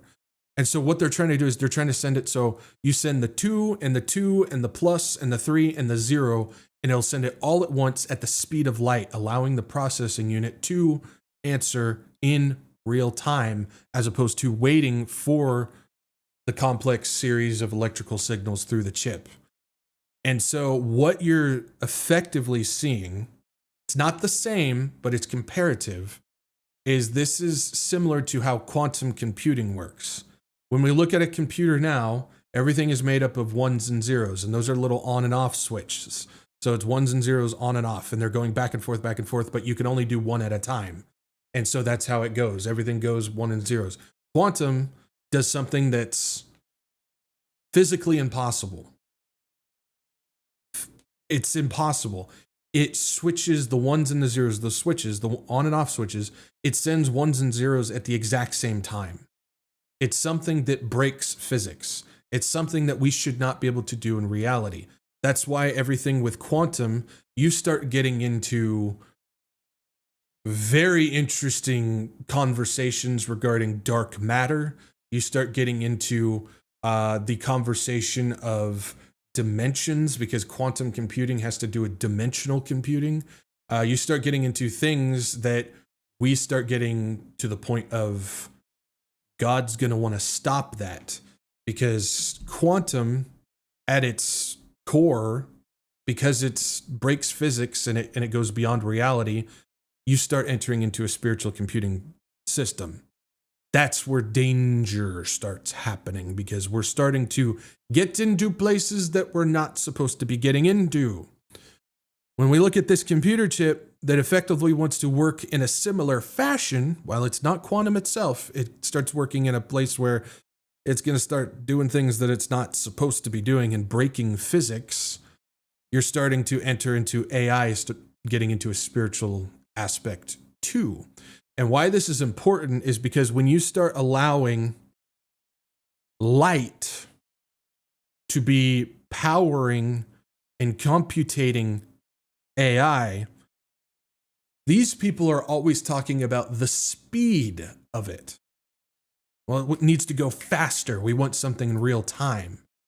Well, the key of that is time, because when you start doing this isn't just about making something going faster. This is allowing the processing to have depth as well, because that's one of the criticisms that we have of AI now, that if you pay attention to what all the commentators and stuff, I read a lot of this stuff. I don't expect you guys to, but I've read a lot of this stuff from commentators. It has to do with the fact of, well, everything is still surface level when it comes to AI, when it comes to thinking. If we want to develop AGI, which is, a free thinking artificial intelligence system, basically putting human intelligence into a computer, if we want to do that, it's not just about speed, it's about depth. Can the computer not only process a mathematical equation, but can it think why the mathematical equation? And it has to do with depth. It has to do with adding layers of the artificial intelligence. And it's through systems like this that will allow it to have that depth. And when you talk about time is a dimension that we live in. And so that's where that starts coming into play. That's why quantum starts going into dimensional computing, is you start going beyond time, that you start going beyond our physical dimensions here. That's a very deep conversation we're not necessarily going to get into. But that's why I warn so heavily against not getting involved with this technology, because this is spiritual technology and we should not have it. Now, again, I believe that it's going to get to a point where God's going to say, you're done, like he did at Babel. But for now, we're starting to see why God does not want us to get involved with this, because we're going to have access to things that we should not have access to. Yikes. Keep going. This is the implementations of this research. Hopefully that helps. I hope that I tried to explain it as simple as possible. I hope people are good with that. Let's get back to this. The implications, there we go, of this research extend far beyond just faster AI. If this technology can be successfully integrated into optical computing systems, it could have profound effects on industries ranging from healthcare to finance and from robotics to telecommunications. Optical computing could make AI tasks that once took hours or days to complete achievable in real time, opening the door to new applications and possibilities. For example, imagine medical imaging systems that can process vast amounts of data instantaneously, or autonomous vehicles that can make faster, more accurate decisions based on real-time data. The research team envisions a future where optical computation is embedded directly into photonic chips, enabling light-based processors to perform complex AI tasks with extremely low power consumption. This is also interesting. It says, light, which has long been a symbol of speed and brilliance, is finally becoming the engine that powers our most ambitious technological dreams. As this new era unfolds, one thing is clear. The future of AI is bright, and it runs at the speed of light. It's interesting that it talks about light being the symbol of speed and brilliance, is becoming the engine that powers our most ambitious technological dreams. Why is that important? 2 Corinthians 11:14, it specifically talks about how Satan comes in the form of the angel of light.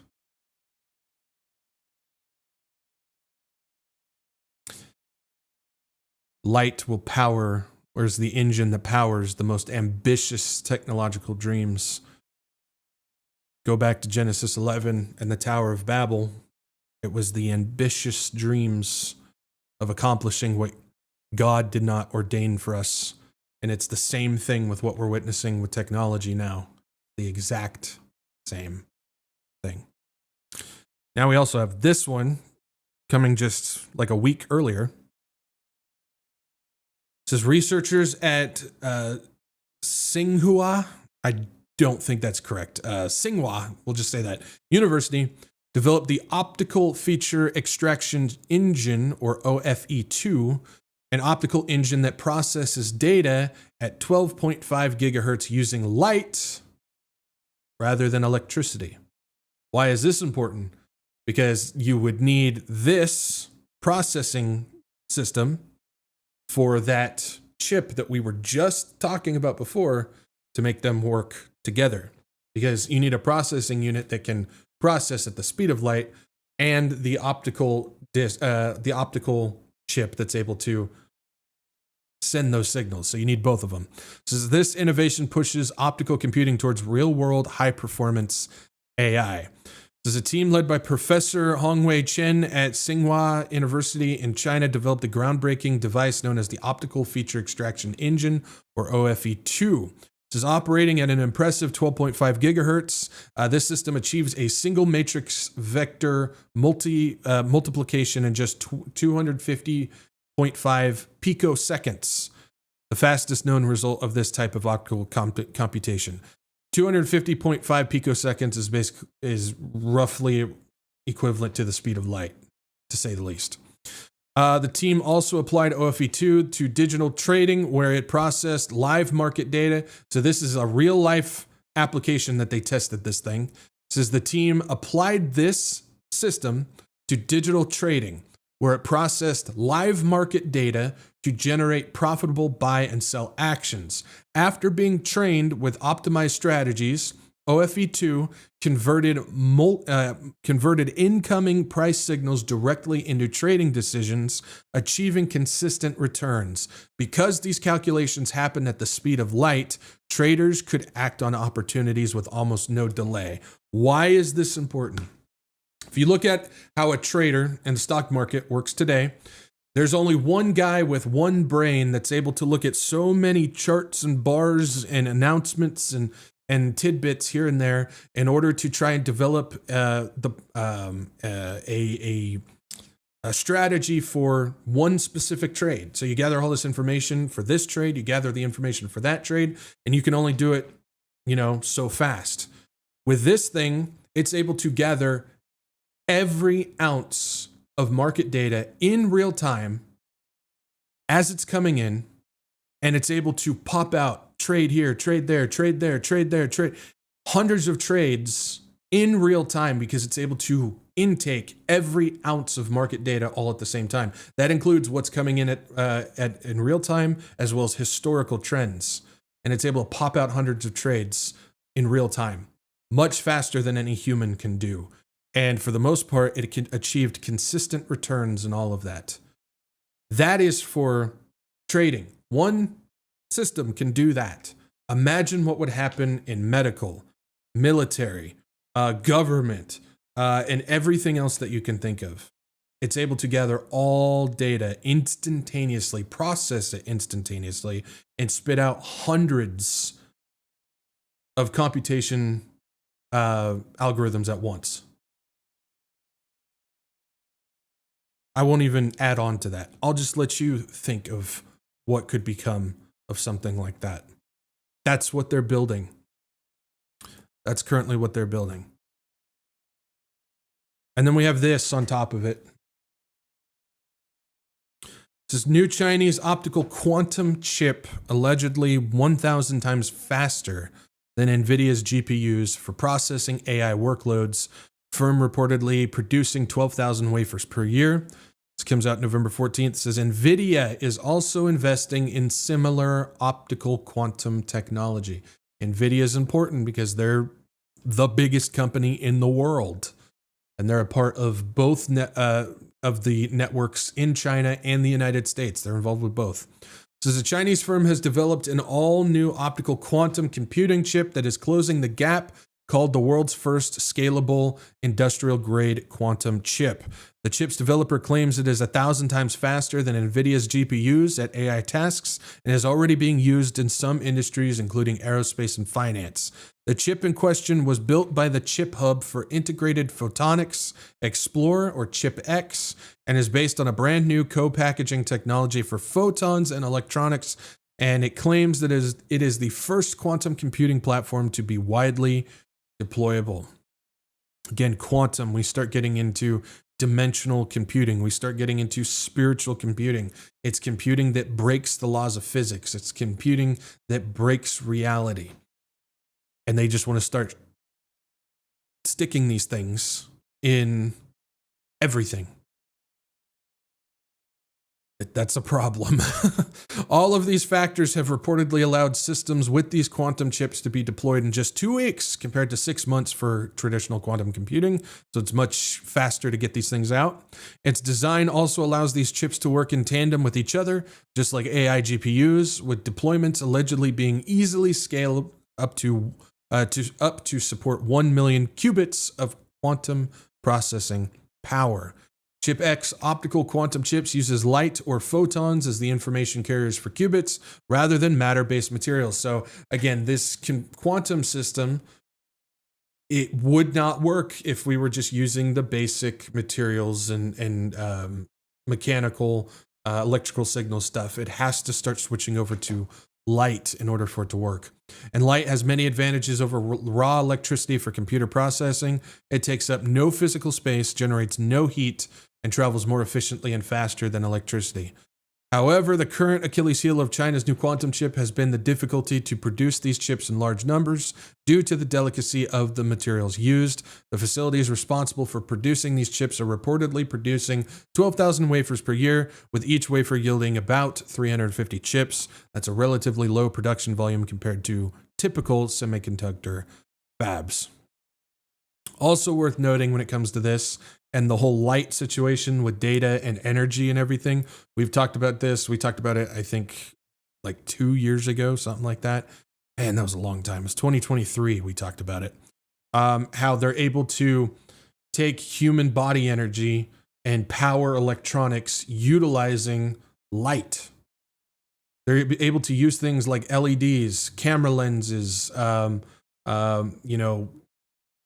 computer screens and things like that, which is flashing lights, and it's able to create a human body as an antenna to take that energy and power electronics. So we're starting to see the transition of this mechanical stuff and electricity, which is material, and we're starting to see a much greater push towards AI, quantum, and even energy, all utilizing light, something that's not material, that is not physical, and it's able to transfer data, it's able to transfer energy, it's able to process information. And again, we're starting to enter into spiritual computing systems and a whole new level of things that go beyond physical and material, and we start entering into dimensional style stuff. And again, I know a lot of people don't necessarily think in this type of way, but when we start looking at something like that, we start seeing the move from material and physical to a spiritual element of things. And I think for us who watch, for us who pay attention to prophecy, that know prophecy, that read scripture, when we see those types of things, it's important for us to recognize them for what they are. And unfortunately, there's some in the church and some in the prophecy community that they have a platform that they're able to talk about technology, and they like to downplay the spiritual side of it. They downplay the spiritual side of AI. They say it's fine, nothing to worry about. They downplay the spiritual side of quantum because they're trying to use physics style information because that's what they were trained in order to explain what it is. They try to look past the whole light computation thing. And they go, that's not really anything like that. It's not dimensional. That's not spiritual. That's none of that stuff. But in reality, when you look at it, again, I'm not a technological expert. I'm not a physics guy. I don't claim to know anything, everything about quantum and stuff like that. But I know how this spiritual, ancient religious and prophecy stuff works. And I know enough about this technology to realize that it breaks reality and it starts entering into dimensional and time and and light and things that go way beyond what we're used to. And I think some people are just afraid to go beyond what they already know. I honestly think that's what it is we get super comfortable with what we know, and we don't want to learn anything else. We don't want to push forward past the wall of the information that we know. And I think it's because we're scared. We want to have control of the information. We want to have control of what we know. We want to have control of the knowledge that we have. And I think that's why we get so stuck in not willing to expand beyond what we know, or just looking at something that we don't necessarily know anything about, being confused as all get out, and just be willing to admit that, hey, maybe this isn't something that I'm actually going to understand, but at least I'm willing to see it or read it or listen to it, and at least have that in my knowledge bank. So as I move forward, maybe I start to learn a little bit more about it. You know, I see it all the time. And I'm not calling anybody out, but I think this is just us as human nature, where I put out a video or something like that, and I'm talking about something in particular. I have a specific subject with a specific topic regarding that subject that I'm trying to talk about. And I get people sometimes who leave comments on there that they don't know anything about what I'm talking about in the video. They're not even listening to what I'm saying to learn something, but they'll leave a comment about something that has nothing to do with the topic at hand. It has to do with the subject, but not the topic at hand. And it's something that we've known 10, 20 years. But rather than learning something new, they feel that they have to leave a comment saying, well, I already know something about this, but it had nothing to do with what was at hand, because they're afraid of just learning something, or they're afraid of just maybe not having an idea of what is being mentioned. And I personally, this is how I grew up, and I'm thankful for it.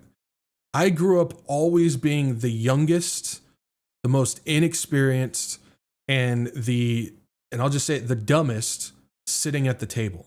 I was always that person. I was always hanging around adults my entire life. And that was from when I was a kid to even today. I mean, most of my friends are all 20 years, 30 years older than me.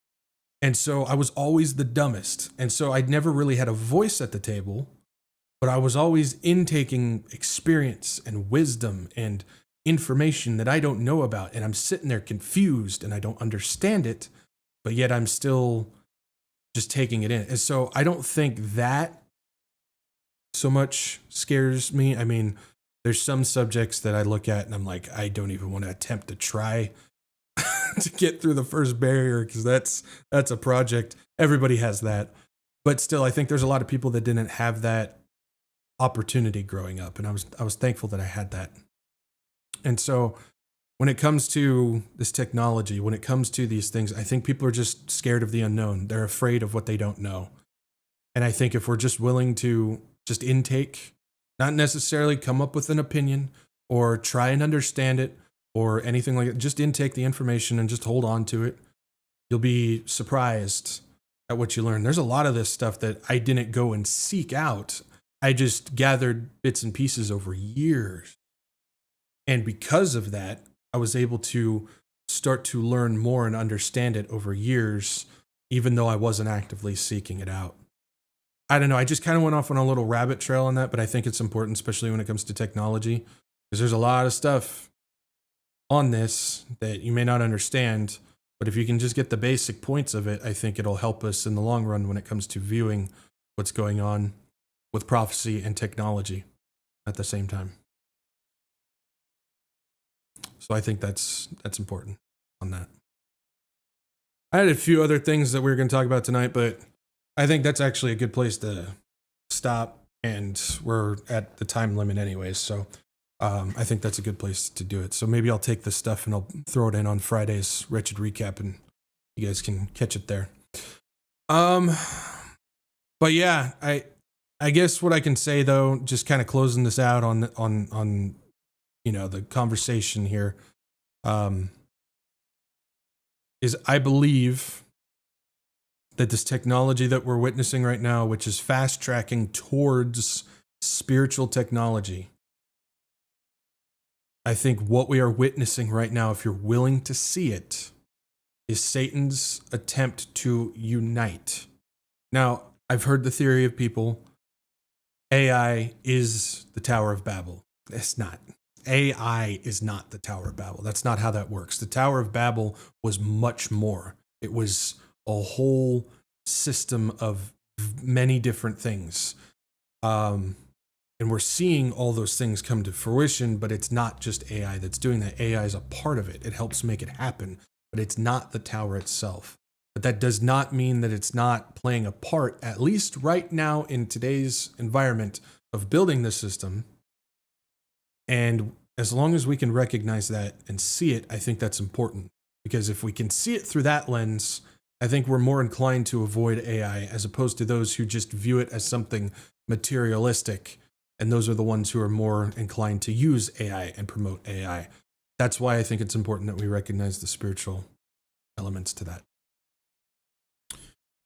But with all that being said, when it comes to the spiritual, when it comes to the end game of the end times that we read in Scripture, we know that God's going to put a stop to it for good. He's going to burn it all down in the end.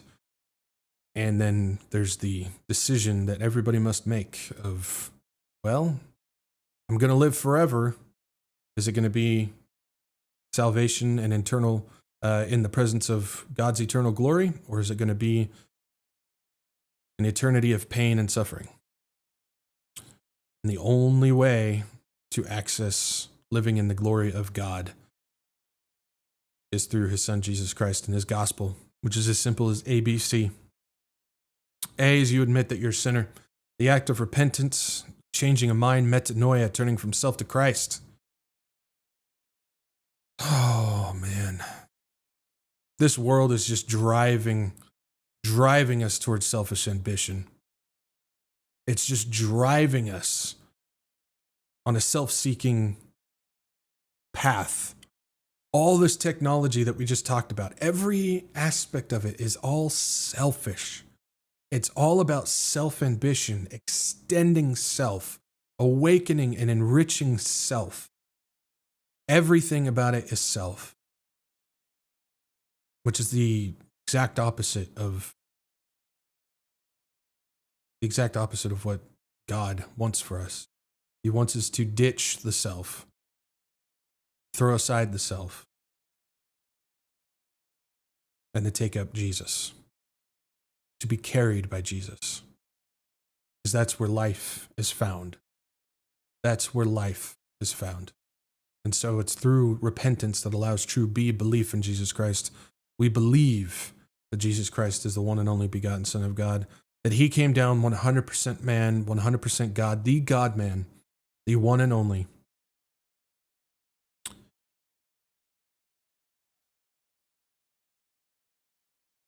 And he carried my sins. My sins. I'm the one that put him on the cross. I'm the one that drove the nails. It was my sin for why Christ gave his life. Something that, again, I don't think we think enough about. We talk about, I talked about earlier this God who sits above time, whose, his history is our future. And we're these insignificant vapors on this timeline. Yet he chose to have mercy. He has this love that our finite brains can't even understand. Because we were born into sin, and we chose sin, and we rebelled against God. He still chose to send his only Son to give his life for us. For anybody who suffers with thoughts of insignificance and everything, that should be quite an encouragement for you. Jesus came and he lived the perfect sinless life, carried the sins, my sins, the sins of the world upon his shoulders to the cross where he was crucified and he died. But because there's power in the blood of Jesus Christ, and he did exactly as he said he would, he defeated death and rose again on the third day for all who believe in him. For all who believe in him shall not perish but live forever in his presence and in his glory. Glory is his. He did the finished work upon the cross.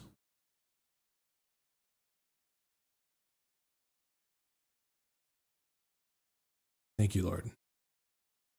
When we receive salvation, we are sealed by the Holy Spirit, and we receive an incredible supernatural gift of prayer that allows us direct access to the throne room of God, where we can communicate with our Heavenly Father at any day, at any time. We say, Lord God, thank you. Thank you for sending your Son, Jesus Christ. Oh, thank you for sending your Son to be the ultimate sacrifice to save little, insignificant me. Thank you, God, for being who you are, the almighty sovereign God who's in control of all things, that see all things, including everything that is going on with all this technology of this world that's attempting to try and create something to be like you, which we will never accomplish. But you're in full control. So we trust in you. We place our hope and our faith in you. We thank you. God, please just give us the strength and the willingness to travel into the unknown when it comes to the knowledge of today. Allow us to see things that we may not normally see, so we have a better understanding of your word and your prophecy. Lord Jesus, we thank you for coming down, sacrificing yourself so we may live. And we pray that you please come soon, Lord Jesus. Maranatha. In your holy name we pray. Amen. Amen. All right. Got a few questions here. Try and jet through these. And we're at the pushing it on the time here, so let's see what we can do here. Lori S. question: if people lose their jobs due to AI, what are they supposed to do for income if they can't find another job? Right now, because there's no UBI system or universal basic income system in place yet, we know that they're working on that. Canada's getting ready to make that a whole national thing. But they've been testing that stuff. But since we don't have a UBI system yet, you're just going to have to suck it up and figure something out until that UBI system turns on. Yeah, for now, they don't care. But yeah, people are just going to have to try and get by the best they can, moving in with each other, finding part-time jobs, odd job gigs, and things like that. But it's how the world is working right now. But eventually they'll get that UBI system going and everybody will be fully dependent. You will own nothing and you will be happy. But guess what? We ain't going to be here for that. We're going to be in the presence of Jesus. And Jesus is enough for me.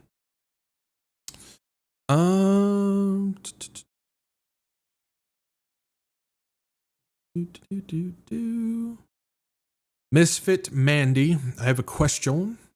Is it necromancy to make a birthday cake and sing happy birthday to my son who has passed away? I have tried to look it up but can't find an answer. Bible isn't super clear on it either. This is a case of, as long as you're not attempting to communicate with the dead, this is just kind of like a celebration of life thing. I mean, we have funerals and we have memorials and celebrations of life for people who have passed on, but that doesn't mean that we're actively trying to communicate with them or bring them back from the dead type of thing. So as long as you're not crossing those lines, there's nothing wrong with, baking a cake and singing happy birthday and memorial of your son. Nothing wrong with that. Just don't be crossing over in the lines of trying to communicate with him or anything. That's the dangers of it. Or praying to him. We don't pray to dead people. That's part of that as well. Don't pray to him. But yeah, that's that. So hopefully that answers your question. What on earth?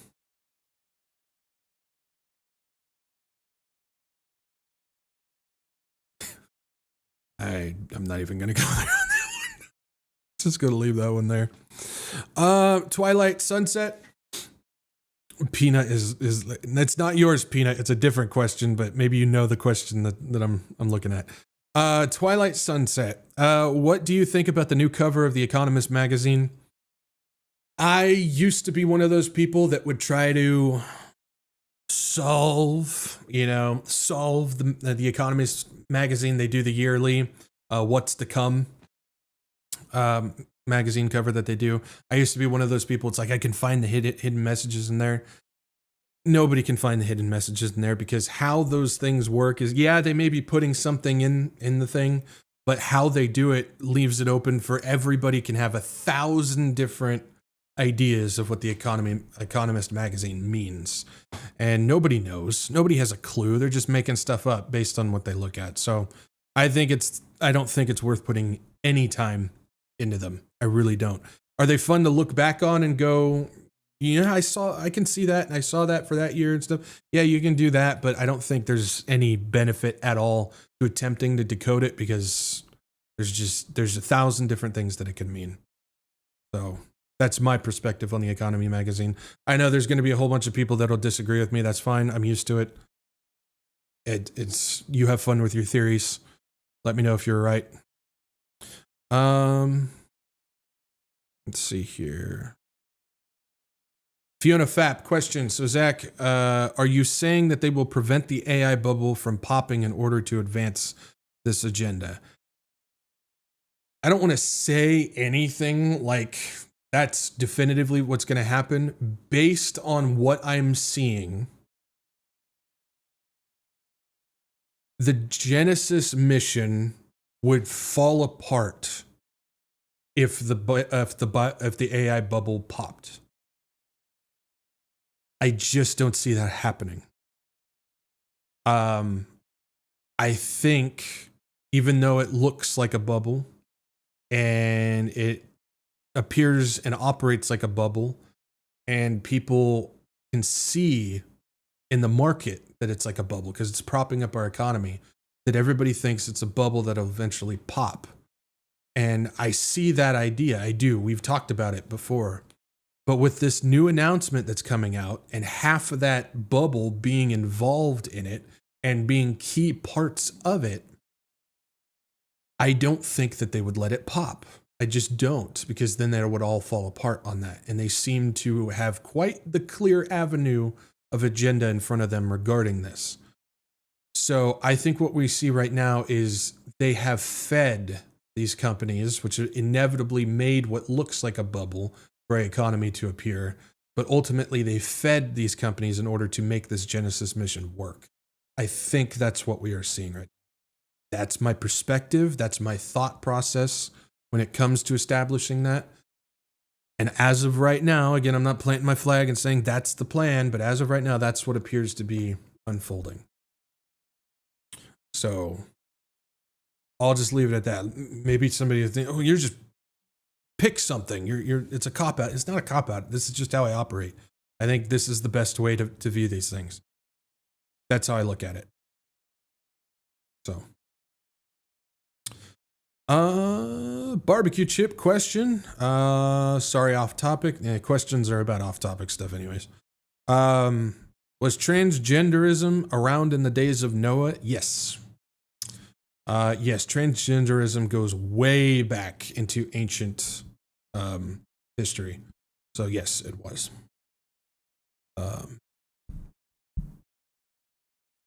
Yeah, we'll just leave it there. There's really no reason to go any further on that. But yeah, transgenderism, you can find it in the ancient books back then. Sumeria, you can find it in text of Egypt. You can find it in text of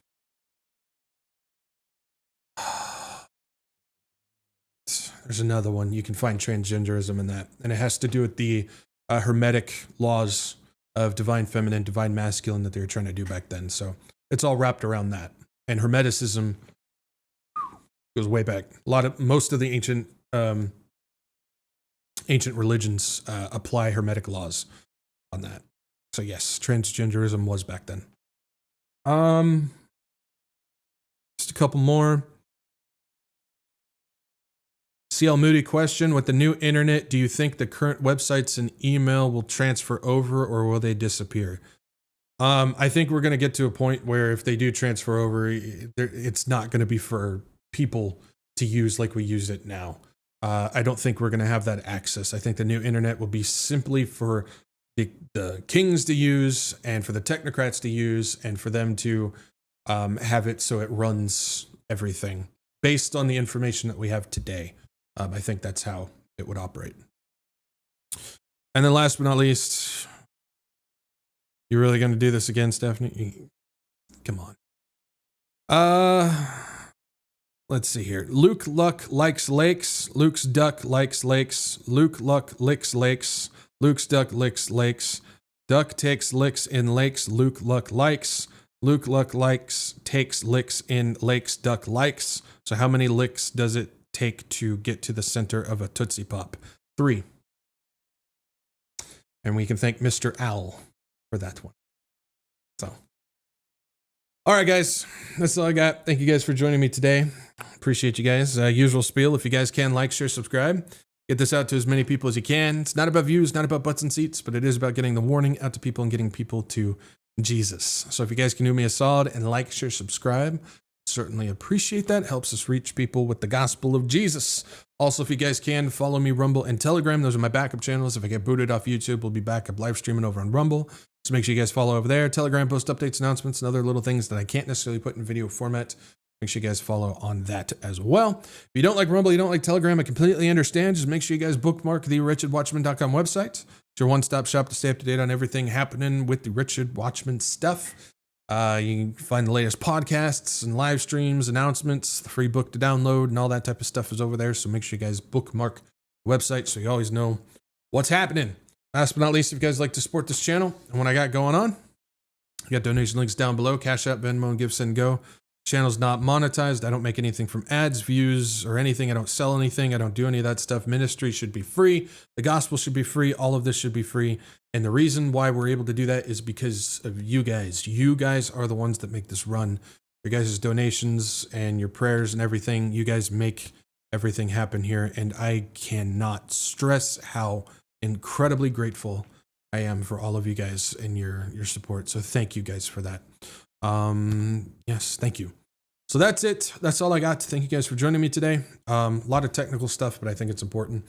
But yeah, that's that. So, usual spiel. We just did the usual spiel. We're past that. We're done. It's time. What are you still doing here? Why are you here? Go away. No, I love you guys. And if the Lord does not come back by Saturday, same time, same place, I'll meet you guys right back here. Peace out, man and other.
You're still here? It's over. Go home.